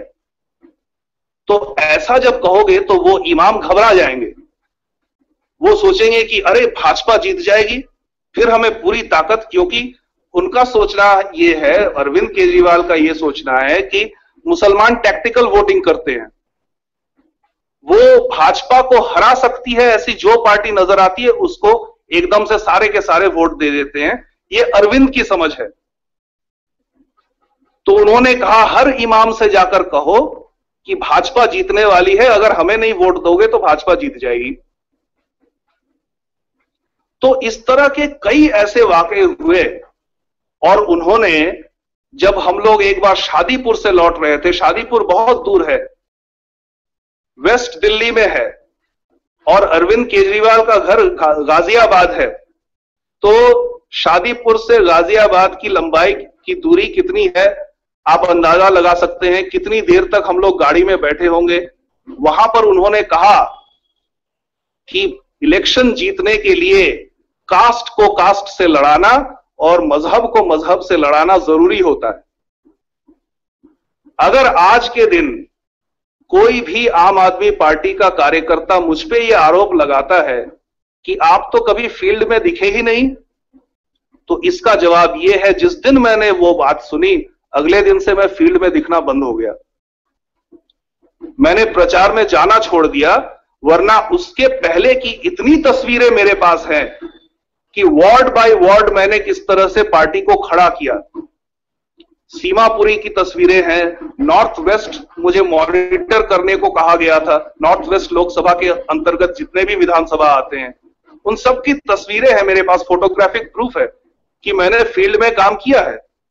लेकिन ऐसी बात सुनने के बाद मुझे इतना गहरा सदमा पहुंचा कि ऐसा व्यक्ति देश को बदलने की बात कर रहा है, जो कहता है कि कास्ट को कास्ट से लड़ाना और मजहब को मजहब से लड़ाना चुनावी लड़ाई में जीतने के लिए अनिवार्य है।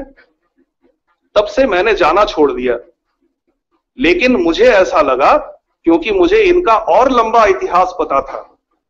ये एक जमाना था जब अरविंद कास्टिस्ट नहीं थे, वो कम्युनल नहीं थे। उनको आप अगर ओपन मैगजीन पढ़ेंगे, उसमें एक वाकया है कि एक बार जेएनयू से उनको निकाल दिया गया था। जेएनयू में वो अपना प्रचार करने गए थे और उनको इसलिए निकाल दिया गया था क्योंकि कास्टिस्ट बातें वो नहीं करना चाह रहे थे। तो यहां पर मुद्दा ये है कि ये आदमी चुनाव जीतने के लिए इतना डेस्परेट हो गया है कि दूसरों की आइडियोलॉजी तो छोड़िए, वो अपनी आइडियोलॉजी भुला चुका है। येन तेन प्रकारेण ये चुनाव जीतना है, इसके लिए वो साम दाम दंड भेद सब कुछ लगाने के लिए तैयार है। इससे होगा क्या पहली बार फर्स्ट अपीयरेंस में कोई चुनाव नहीं जीत सकता। तो चुनाव तो ये जीतेंगे नहीं, लेकिन जो इन्होंने एक पार्टी खड़ी की, इन गलत नीतियों की वजह से वो पार्टी बिखर जाएगी, लंबी लड़ाई नहीं हो पाएगी। जितने भी इसमें सक्रिय कार्यकर्ता हैं, जो चिंतनशील हैं, जो विचारक हैं, उन्होंने लगातार इनको कहा कि देश तुरंत नहीं बदल जाता, कि इस साल आप दिल्ली जीतिए, अगले साल आप नई दिल्ली जीत जाइए और बदल गया देश। ये बहुत लंबी लड़ाई है, बहुत लंबा संघर्ष है, इसमें आप लगे रहिए। बसपा के काशीराम ने क्या कहा था कि पहली बार हम हारने के लिए लड़ते हैं, अगली बार हम हराने के लिए लड़ते हैं, और तीसरी बार हम जीतने के लिए लड़ते हैं। तैयारी इतनी लंबी होनी चाहिए। लेकिन ये तो इतने अधैर्य हैं, ये इतना लंबा लड़ना ही नहीं चाहते, इनको शॉर्टकट चाहिए, तो शॉर्टकट ये अपना रहे हैं और पूरे आंदोलन का सत्यानाश कर रहे हैं। जी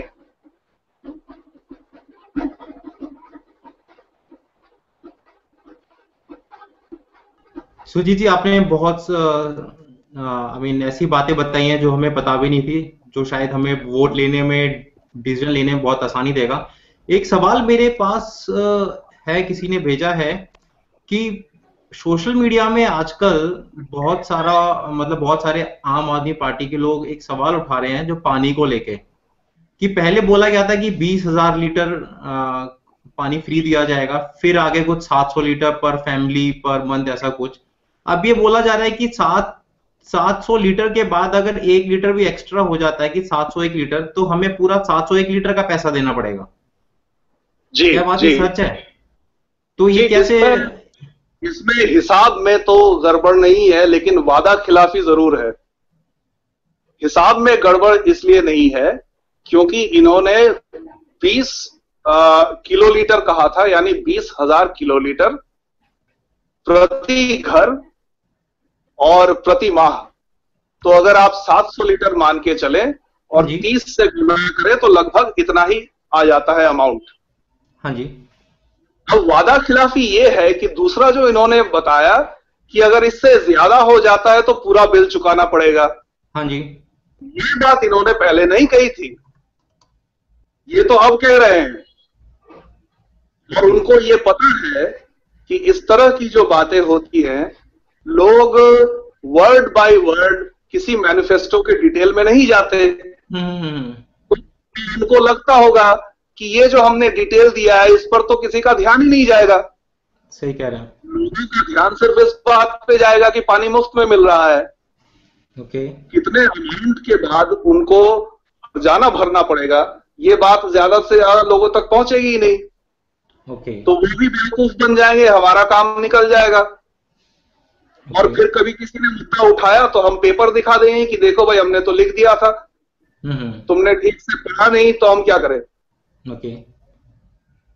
तो ये फाइन प्रिंट का खेल है सब। ओके सुजीत जी, और कोई ऐसी बातें हैं मैनिफेस्टो में जो हम लोगों ने इसी तरीके से, जो हम कहते हैं ना कि स्टार लगा के कंडीशन अप्लाई, ये वही चीज हुई? कुछ ऐसे भी और कोई इश्यूज हो मैनिफेस्टो में आप शेयर करना चाहें? जी जी, एक तो मैं पीछे जो मैंने कम्युनल होने की बात की इनकी, तो मैनिफेस्टो में ही आप देख लीजिए कि कम्युनल होकर भी अगर आप किसी का भला कर देते तो फिर भी चलो हम सोचते कि चलो किसी का भला हो रहा है। ठीक है। ये मुसलमानों को बेवकूफ बना रहे हैं। मुसलमानों का उद्धार उस दिन होगा जब वो मेन स्ट्रीम्ड हो जाएंगे। उनकी सबसे बड़ी दिक्कत है कि वो मेन स्ट्रीम्ड नहीं है। इसमें उनको मेन स्ट्रीम करने का कोई नुस्खा नहीं है। ओके। ना तो वो ये कह रहे हैं कि इनको फिजिक्स, केमिस्ट्री, बायोलॉजी पढ़ाओ। अगर आपको मजहबी शिक्षा भी चाहिए तो घर में मौलवी को बुला लो, सीख लो, है ना। लेकिन अगर आपके पास पैसे नहीं है, आप गरीब हैं, तो आप म्यूनिसिपल स्कूल में भी जा सकते हैं। मदरसे में जाकर तो आपका मेन स्ट्रीम एजुकेशन नहीं होता, ऐसी कोई बात इसमें नहीं है। अच्छा, इसके आगे आप इकोनॉमिक इश्यूज पर आ जाइए। हाँ जी, जो हम जी कि राइट ऑफ सेंटर जितने भी थिंकर्स थे उनको नेशनल काउंसिल में डंप कर दिया गया, जिसका कोई पावर नहीं है। हाँ जी। तो नेशनल काउंसिल में डंप करने की वजह से क्या हुआ, अब ये आवाज नहीं उठा सकते, और इनकी बातों में एकाध जो इन्होंने राइटिस्ट बातें की थी उनमें से कोई भी मैनिफेस्टो में नहीं है। जब ये नई दिल्ली कॉन्स्टिट्यूएंसी में घूम रहे थे, जिसके वीडियोस अभी भी आपको यूट्यूब में मिल जाएंगे, उन्होंने जनता से एक वादा किया था कि पिछले 15 सालों में शीला दीक्षित सरकार ने लगातार टैक्स इतना बढ़ा दिया कि सारे उद्योग दिल्ली छोड़ के भाग गए, और उद्योग चूंकि भाग गए इसलिए नौकरियां कम रह गई। आप लोगों ने देखा होगा वो वीडियो। तो हमारी सरकार जैसे ही बनेगी हम टैक्स इतना ड्रास्टिकली कट करेंगे कि उद्योग वापस दिल्ली आने लगेंगे, तो यहां नौकरी की संख्या बढ़ जाएगी। आप देखिए मैनिफेस्टो में ये,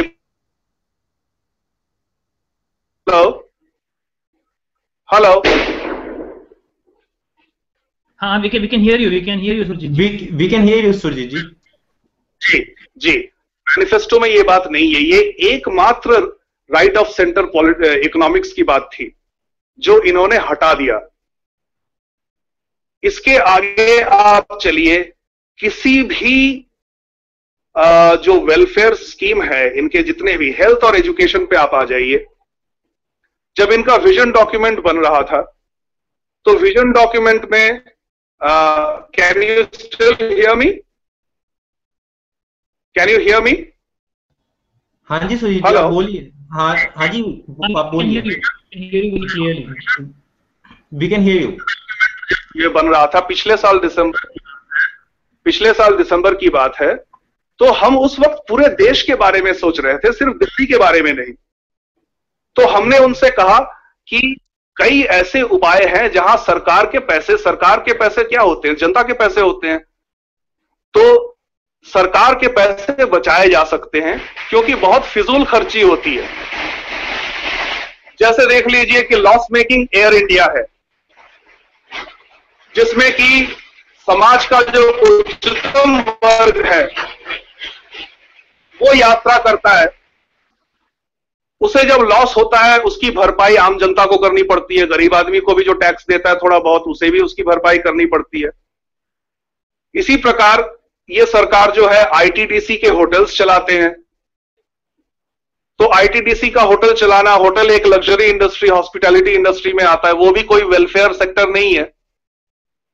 तो ये तमाम फिजूल खर्ची अगर आप बंद कर देते हैं तो शिक्षा और स्वास्थ्य के लिए आपके पास काफी धन आ जाएगा। लेकिन ये कहां लागू होता है? ये तब लागू होता है जब आप केंद्र स्तर पे सरकार बनाने की कोशिश कर रहे हैं।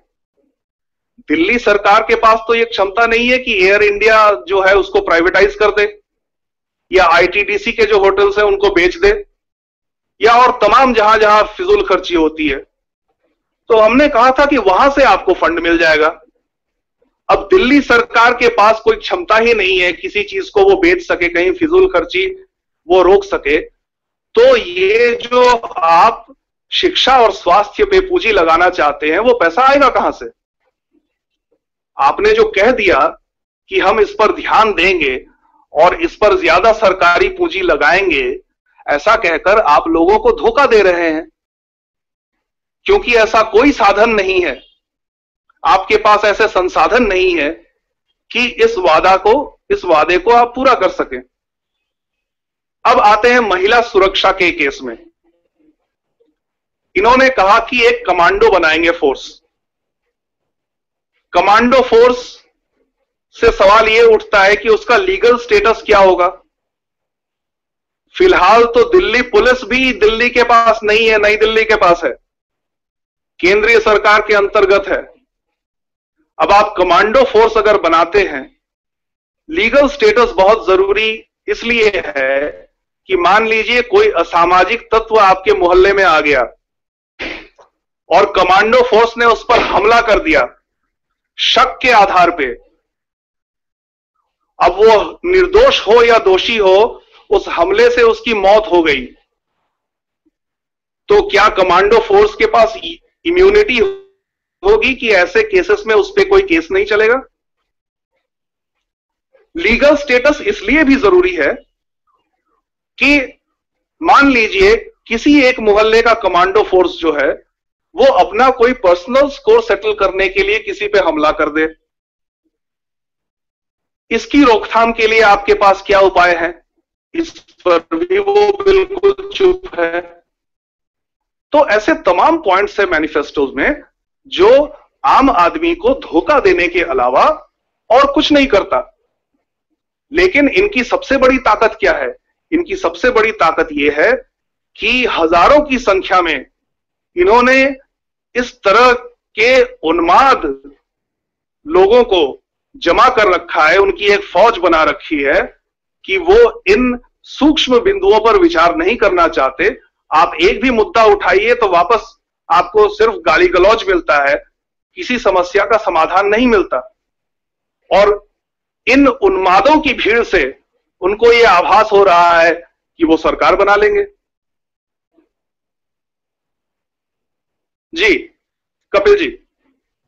सुरजीत जी, एक जो बात है जो सोशल मीडिया में सबसे ज्यादा, सोशल मीडिया के मीडिया में भी और हर जगह गली नुक्कड़ में सबसे ज्यादा जो एएपी के अगेंस्ट बोली जाती है, वो ये बात है एएपी का कश्मीर को लेके स्टैंड। जो प्रशांत भूषण जी का एक वीडियो भी बहुत वायरल हुआ है, उन्होंने कहा है कि कश्मीर में रेफरेंडम प्लेबिसाइट कराना चाहिए और कश्मीर के लोग अगर चाहें, अगर वहां पाकिस्तान में मिलना तो उन्हें मिलने देना चाहिए। क्या ये बात सच है? क्या अगर ऐसे लोग अगर पार्टी में हैं और कल वो पॉलिसी मेकर बन जाते हैं, तो उनका ऐसी सोच देख के तो हमें वोट देने से पहले डरना नहीं चाहिए कि हम कैसे लोगों को वोट दे रहे हैं कि जिनका स्टैंड ही ये पहले से है कि कश्मीर को दे दो तो इंडिया में पीस या शांति बन सकती है।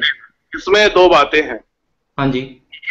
एक तो है अंतरराष्ट्रीय स्तर का, अगर आप इसको मुद्दा माने तो उसमें बात ये आती है कि पाकिस्तान अक्सर कहता है कि यूएन रेजोल्यूशन एक हुआ था जिसके तहत कश्मीर में प्लेबिसाइट होना चाहिए। ओके।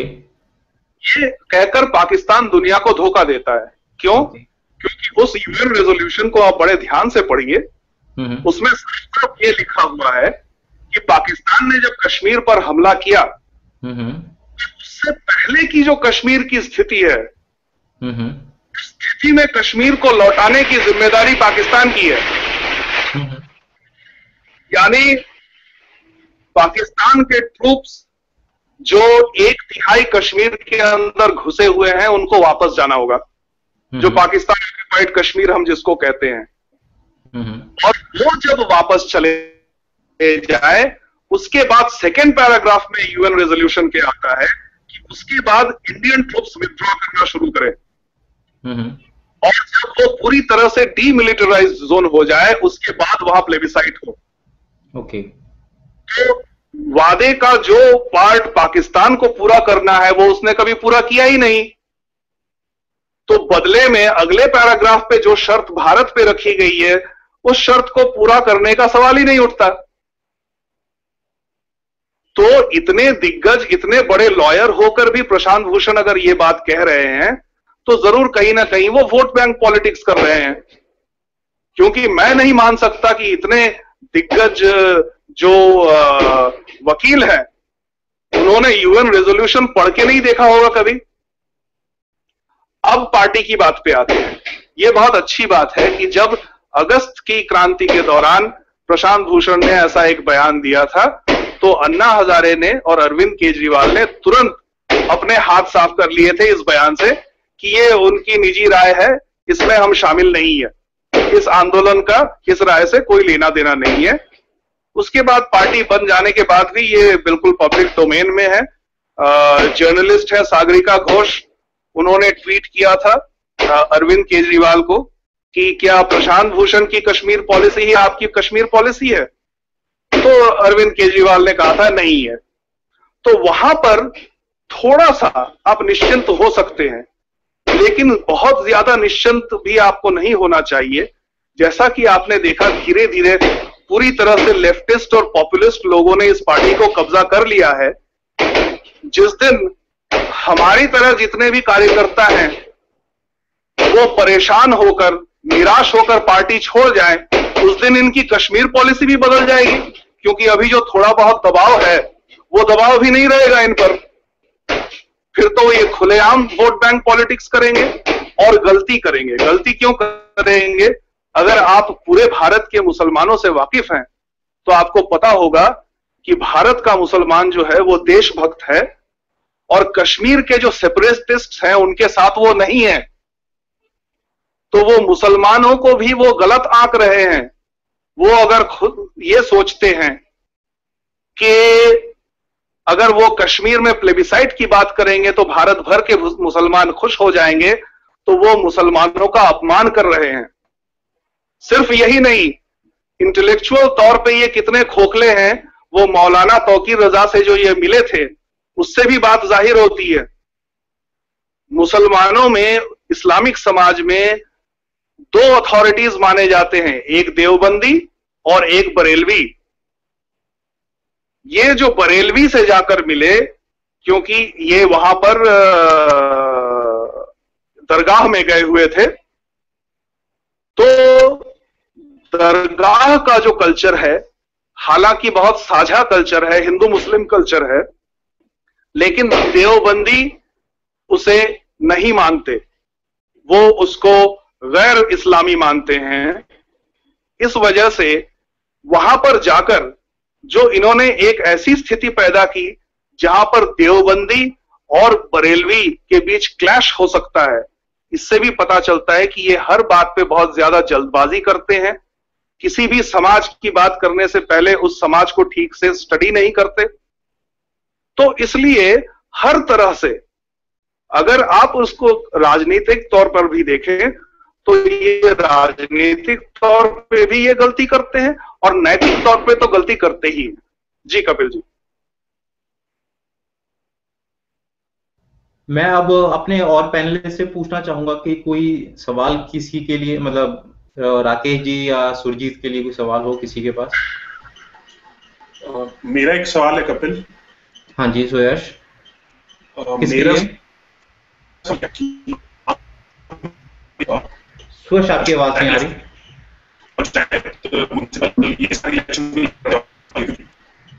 सुयश आपकी आवाज नहीं आ रही है। कपिल अब आ रही है मेरी आवाज? हाँ जी दोबारा बोलिए। आम आदमी पार्टी आगे चलकर पंचायत के चुनाव लड़ेगी, म्युनिसिपल इलेक्शंस लड़ेगी, तो उनका जो ये पॉइंट है कि हर कॉन्स्टिट्यूएंसी के लिए 70 अलग अलग मैनिफेस्टो रखना, ये कहां तक जायज है? जैसे दिल्ली में भी उन्होंने हर कॉन्स्टिट्यूएंसी के लिए अलग रखा, तो आगे चल के क्या वो पंचायत के लिए लाखों मैनिफेस्टोज बनाएंगे? ये सवाल राकेश जी से है, मुझसे है? ये आप दोनों से है, जो भी इसे लेना चाहें। और ये किस हद तक सही है, इतनी टाइम और एनर्जी? अगर विकेंद्रीकरण के हिसाब से देखा जाए तो सही है, क्योंकि हर चीज केंद्रीय स्तर पे निर्णय लिया जाएगा, ये तो नहीं हो सकता, नहीं होना चाहिए। वो लोकतंत्र नहीं है। लोकतंत्र में पावर का जो फ्लो है वो नीचे से ऊपर आना चाहिए, ना कि ऊपर से नीचे। लेकिन अब आपने पंचायत चुनाव की बात की।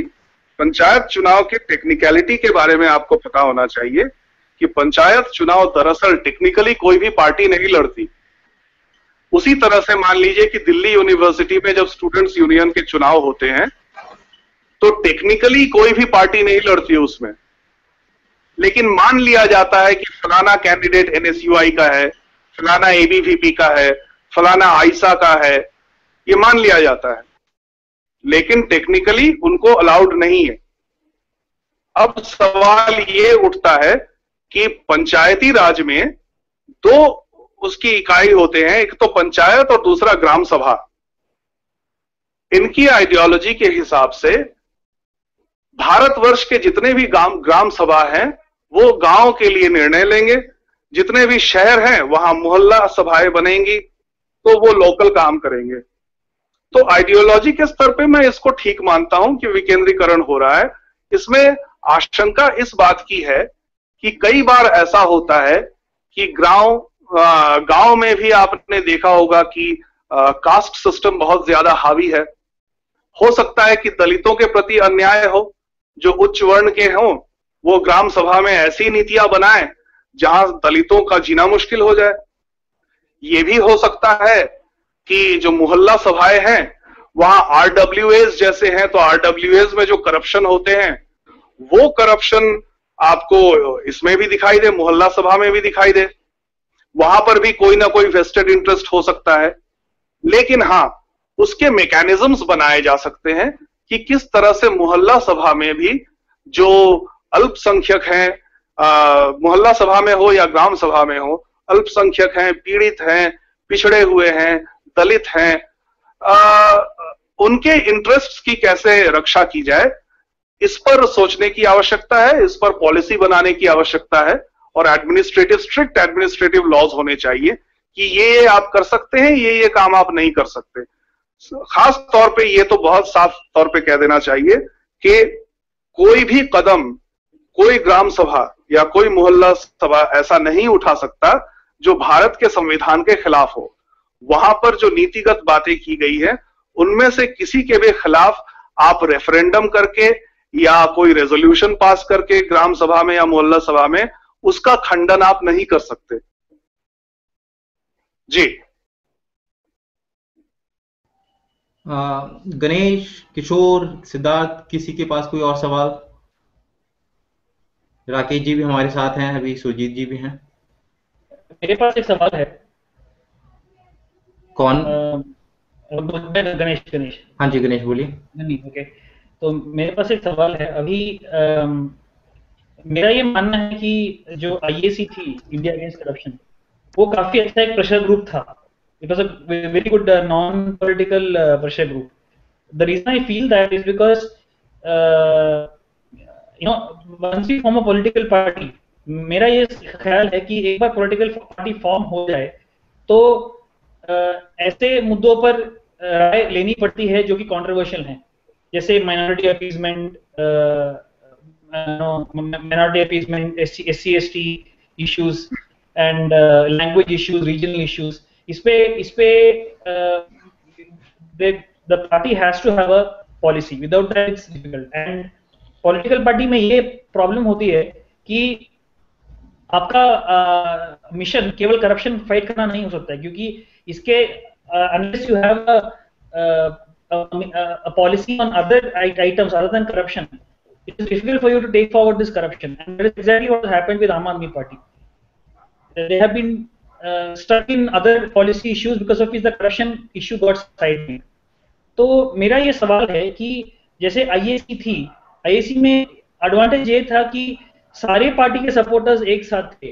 I know people who supported CPM, who supported Congress, who supported BJP, who supported don't know which party. They all came together saying that we don't care about the ideology, but we want to fight corruption within our party. I used to be, that is when I actually realized that I can raise voice against the party I support. So मेरा ये सवाल है सुरजीत जी से कि ऐसा एक non political pressure group अभी भी पॉसिबल है क्या, in which all party people can come together for political inclination? जी बिल्कुल पॉसिबल है। देखिए, जो नॉन पॉलिटिकल तो नहीं हो सकता, आप उसको सेमी पॉलिटिकल कह सकते हैं, क्योंकि जब भी आप राष्ट्र के साथ, सरकार के साथ डील कर रहे हैं, किसी भी स्तर पे डील कर रहे हैं, तो आप पॉलिटिकल हो जाते हैं, भले ही आप किसी पॉलिटिकल पार्टी के हिस्से ना हो। इसलिए जैसे अन्ना भी अगर वहां पर बैठे तो मांग वो किससे कर रहे थे? सरकार से कर रहे थे। इस वजह से वो पॉलिटिक्स है। पॉलिटिक्स कोई गंदा शब्द नहीं है, कोई गलत शब्द नहीं है, गलत टर्म नहीं है।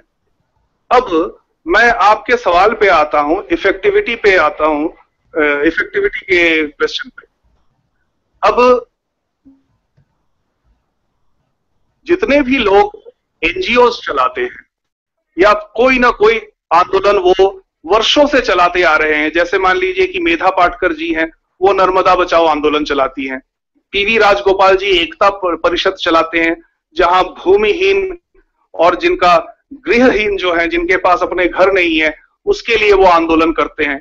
राजेंद्र सिंह जी जो हैं वो वाटर प्यूरिफिकेशन के लिए गंगा को साफ करने का अभियान चलाते हैं। तो आप देखिए कितने वर्षों से ये जूझ रहे हैं, लेकिन आज तक इन्होंने ये जिनके लिए लड़ रहे हैं उनको इंसाफ नहीं दिला पाए। जिस चीज के लिए लड़ रहे हैं उसे किसी मंजिल तक नहीं पहुंचा पाए। इसलिए कहीं ना कहीं ऐसा लगना स्वाभाविक है। और ये सभी जो सामाजिक कार्यकर्ता हैं ये कभी ना कभी सोचते हैं कि क्या करें हम, हमें तो कोई रास्ता सूझ नहीं रहा है, क्या हमें भी पार्टी बनानी चाहिए या बनी हुई किसी पार्टी में शामिल हो जाना चाहिए। ऐसी चिंता हर एक को सताती है। तो मेरा ये विचार है कि कुछ आंदोलन ऐसे होते हैं जो राजनीतिक स्तर पे और सामाजिक स्तर पे बराबर चलने चाहिए, एक दूसरे का विकल्प नहीं है। जैसे आम आदमी पार्टी आज जिन समस्याओं से जूझ रही है उसकी वजह यह है कि जिस तरह की राजनीति वो पिछले साल करना चाह रहे थे, उन्होंने देखा कि समाज उसके लिए तैयार नहीं है। तो समाज को तैयार किए बिना, चूंकि ये बहुत जल्दबाज हैं, इनको सारा रिजल्ट अभी तुरंत चाहिए, इन्होंने सोचा कि समाज के जो फॉल्ट लाइंस हैं उनका फायदा उठाया जाए, फायदा उठाकर हम सत्ता में आ जाएंगे तब कुछ चेंज करेंगे। लेकिन ये बात बात पे महात्मा गांधी का नाम लेते हैं। इनको महात्मा गांधी की वो बात याद रखनी चाहिए कि means do not justify the ends और ends do not justify the means. आप गलत तरीके से ऊपर जब उठकर आएंगे, आपके मन में भले ही हो कि एक बार हम ऊपर आ गए उसके बाद सही काम करेंगे, ऊपर आते आते आते आते आप खुद इतने गलत हो जाएंगे कि उसके बाद आप सही काम कर ही नहीं सकते। इसलिए सामाजिक आंदोलन हो, सामाजिक सुधार हो और सामाजिक सुधार के आधार पर राजनीति हो, ये एक रास्ता निकल सकता है। जी किशोर जी, आपके पास कोई सवाल?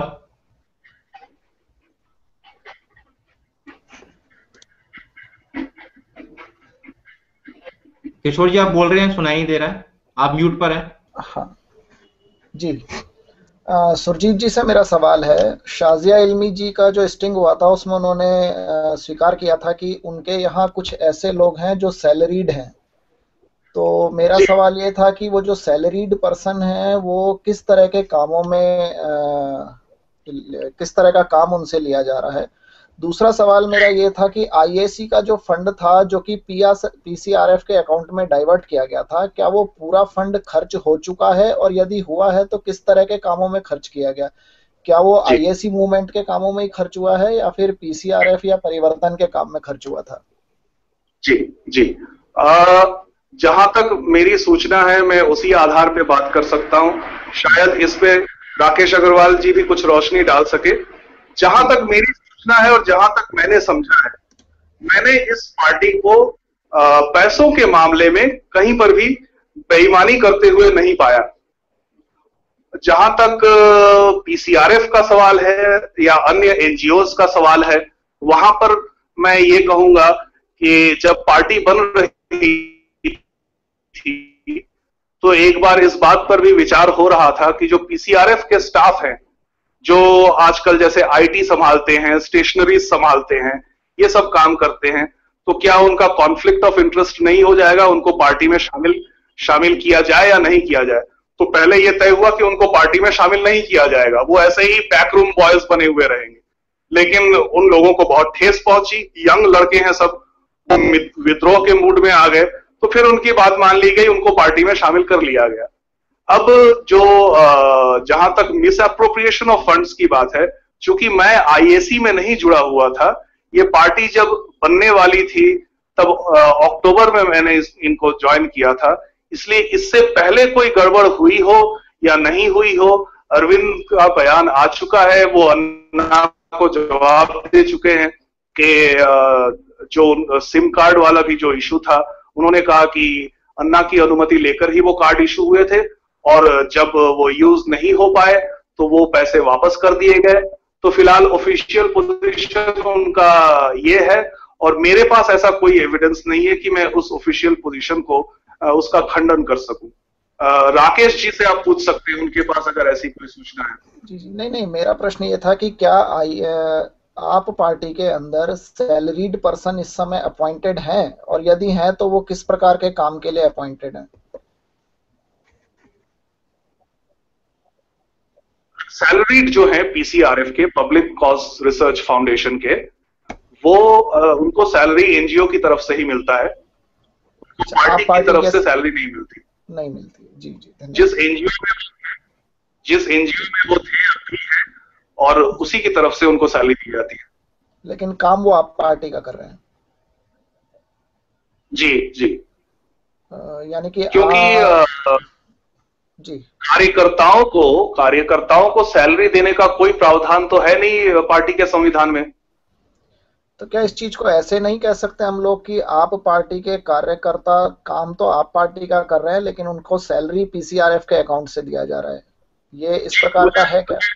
मुझे सूचना तो ऐसी ही है, क्योंकि पार्टी से किसी को कोई सैलरी, किसी भी तरह की आर्थिक मदद कम से कम औपचारिक तौर पर तो नहीं दी जाती। जी जी जी, धन्यवाद। सुरजीत जी, मेरे ख्याल से काफी समय हो गया है, मैं एक आखिरी प्रश्न लेना चाहूंगा अगर आप तैयार हैं तो। जी, आखिरी प्रश्न है कि स्वराज के नाम पर बहुत ज्यादा वोट मांगा जा रहा है कि स्वराज आएगा, स्वराज आएगा। प्रश्न ये है कि ये स्वराज कंसेप्ट क्या सही में वायबल है? क्या ये प्रैक्टिकल है? क्या मतलब एक आखिरी आदमी बैठ के पेट्रोल के और प्याज के, टमाटर के दाम तय कर सकता है? क्या मतलब हमारे जैसे कम्युनिटी इवेंट्स होते हैं या कम्युनिटी सेंटर्स होते हैं, वहां पर 1000 लोगों में से सिर्फ 5 लोग भी 1 महीने या 6 महीने के लिए मिलने के लिए नहीं जुट पाते हैं, उस केस में क्या ये सब लोग पेट्रोल के दाम तय कर सकते हैं जो ये अरविंद जी बोलते हैं? जी जी, इसमें देखिए सबसे बड़ी प्रॉब्लम आम आदमी पार्टी के साथ ये है कि इसके नेता जो बात करते हैं उस बात को आप भरोसे में लेकर चले कि यही इनकी पॉलिसी है, तो आगे जाकर कब ये पलटी खा जाए ये समझ में नहीं आता। जहां तक इनके औपचारिक तौर पे दिए हुए बयानों का सवाल है, तो 26 नवंबर 2012 जिस दिन पार्टी का उद्घाटन हुआ, उस दिन पार्लियामेंट स्ट्रीट के स्टेज से अरविंद जी ने ये कहा, जहां तक प्राइस रेगुलेशन की बात है, उन्होंने ये कहा कि अगर आम आदमी से पूछा जाए कि सरकार का दखल कहां होना चाहिए, सरकार का दखल हम कहां देखते हैं? पेट्रोलियम कंपनियां जब है, उनको जब लगता है कि उनका नुकसान हो रहा है तो उनकी पैरवी सरकार करने लग जाती है, जो सरकार का काम नहीं है। तो क्यों ना सरकार को उस ब्रोकर की भूमिका से हटा दिया जाए। वहां पर स्वराज का अर्थ ये नहीं है कि ग्राम सभाएं और मोहल्ला सभाएं ये कहेंगी कि आप पेट्रोल प्राइस रेगुलेट करो, वहां पर ये बात नहीं है। दूसरी बात उन्होंने ये कहा कि फार्मर्स के लिए, किसानों के लिए जो मिनिमम सपोर्ट प्राइस होता है, मिनिमम सपोर्ट प्राइस किसी वजह से अगर आप बाजार में आपके पैदा किए हुए अन्न को नहीं बेच सकते, क्रॉप्स नहीं बेच सकते, तो फिर एक मिनिमम गारंटी के तौर पे सरकार उस अनाज को खरीद लेती है आपसे। हमारे यहां समस्या ये है कि वो मिनिमम सपोर्ट प्राइस कभी कभी इतना कम होता है कि उस बेचारे किसान को जितनी लागत आई है वो लागत भी पूरी नहीं होती। तो इसलिए उन्होंने कहा, अरविंद ने कहा कि हम वहां पर दखल देंगे, किसानों के मामले में दखल देंगे, बल्कि पेट्रोलियम से हम जो बिचौलिए का काम कर रहे हैं, सरकार जो बिचौलिए का काम कर रहा है, वहां से सरकार को हट जाना चाहिए। तो इस तरह से सिर्फ 2 चीजों के दामों के बारे में बात तय हुई कि एक पेट्रोल और दूसरा फार्मर्स मिनिमम सपोर्ट प्राइस। लेकिन इनमें से कोई भी आप दिल्ली की सरकार बनाकर भी कंट्रोल नहीं कर सकते, इसके लिए तो आपको केंद्र में जाना पड़ेगा। तो फिलहाल तो स्वराज का मतलब यही है कि दिल्ली में, चूंकि ये दिल्ली गांव नहीं है, शहर है, तो यहाँ की मोहल्ला सभाएं, कहां पे सड़क बननी है, सड़क बनाने वाला ठेकेदार जो है उसने ठीक से सड़क बनाई या नहीं, कहां पर लैंप पोस्ट लगना है, बिजली के बल्ब लगने हैं वो ठीक से लगे या नहीं, यही इसी तरह के काम जो है वो स्वराज के कॉन्सेप्ट के अंतर्गत किए जा सकते हैं।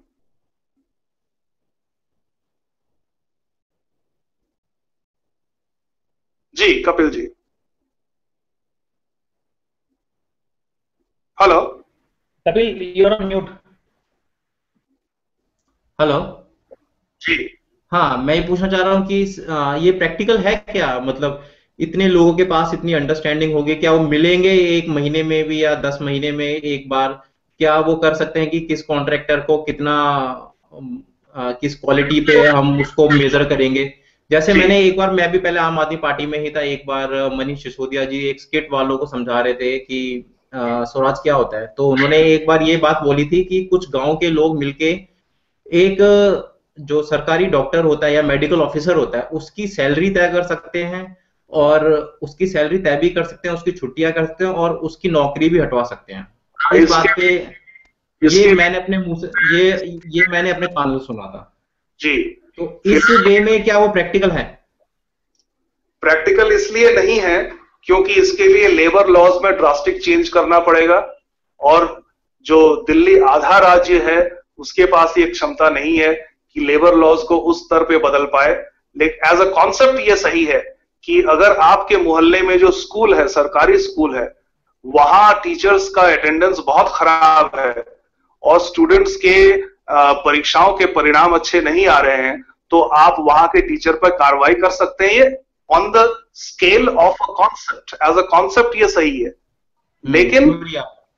लेकिन जब आप इसकी प्रैक्टिकलिटी की बात करते हैं तो आपको बहुत सारे कानून बदलने पड़ेंगे, तब जाके ये हो पाएगा, और वो राज्य स्तर पे संभव नहीं है। तो ये चीज उन्हें बतानी चाहिए थी ना लोगों को। यही तो बात है ना। आप ये देख लीजिए जो डेजिग्नेशन पर जो कंट्रोवर्सी हुई, उनके बैच के जो भी आईटी ऑफिसर्स थे, उनमें से अब तक कोई कमिश्नर नहीं बना। ये बोलते फिरते हैं कि मैं तो आईटी कमिश्नर था, चाहता तो वहां करोड़ों कमा लेता। फिर आईआरएस के अंतर्गत एक संस्था ने उनको चिट्ठी भेज दी कि आपके पूरे बैच से आज तक तो कोई कमिश्नर नहीं बना। हाँ, तो इसको मैं बहुत बड़ी गलती नहीं मानता हूं। इसमें देखिए जल्दबाजी के कारण ये भी हो रहा है। इसमें हुआ क्या, अरविंद केजरीवाल आम आदमी की भाषा बोलने की कोशिश करते हैं, टेक्निकल तौर पे भी वो खरा उतरे इसकी कोशिश उनकी नहीं रहती है। तो इसी वजह से स्वराज के केस में भी जो चीजें उनको लगती है कि ये शायद आम जनता को समझ में ये बात नहीं आएगी, तो उसको वो दबा देते हैं। इसी तरह से अगर वो कहते कि मैं डेप्यूटी कमिश्नर था, शायद लोगों के समझ में नहीं आता, ये उनकी सोच होगी, इसलिए उन्होंने कह दिया कि मैं कमिश्नर था। ठीक है, इसी प्रकार उनके हाथ में ये क्षमता नहीं है कि वो किसी ऐसे टीचर की नौकरी ले लें जो टीचर या तो टाइम पे नहीं आता या ठीक से नहीं पढ़ाता। इतने डिटेल में आप जाएंगे तो राजनीति नहीं कर पाएंगे। तो इसलिए वो जो है सिंपल शॉर्ट, भले ही उसमें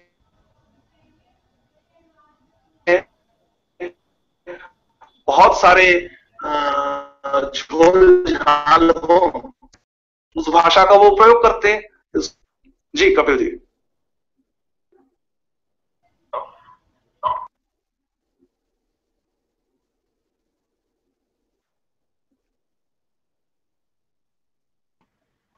हेलो हेलो कपिल। हाँ जी सुरजीत जी, राकेश जी, आपका बहुत बहुत धन्यवाद। आपने हमें इतनी सारी जानकारियां दी कि जो हमें हमारे वोट डालने से पहले डिसीजन लेने में बहुत ज्यादा मदद करेंगे। आपने बहुत नई बातें बताई। एक बात मैं कहना चाहूंगा कि इसकी वजह से आपको शायद अब फेसबुक पे या ट्विटर पे या फोन पे बहुत सारे मैसेज और आए, पर ये आपको हमारे लिए उठानी पड़ेगी। इसके लिए भी बहुत बहुत धन्यवाद। आम आदमी पार्टी वाले अगर कुछ सुन रहे हो, अभी इस वक्त देख रहे हो, कि उन लोगों को भी मैंने और मेरे कुछ दोस्तों ने जिन्होंने आम आदमी पार्टी छोड़ी थी, उन्होंने डिबेट के लिए बहुत बार उनको चैलेंज किया था कि डिबेट पे आए, गूगल हैंगआउट पे बोल देते हैं हम आएंगे, कभी कहते नहीं आएंगे। आज मैं सबके सामने चैलेंज कर रहा हूं उन्हें कि वो डिबेट पे आए, किसी दिन हमारे साथ डिबेट करें। अगर हिम्मत है तो वो आ सकते हैं, नहीं तो हम सब जानते हैं उनका। धन्यवाद। Thank you Surjit ji. Thank you Rakesh ji. Thank you Surjit ji.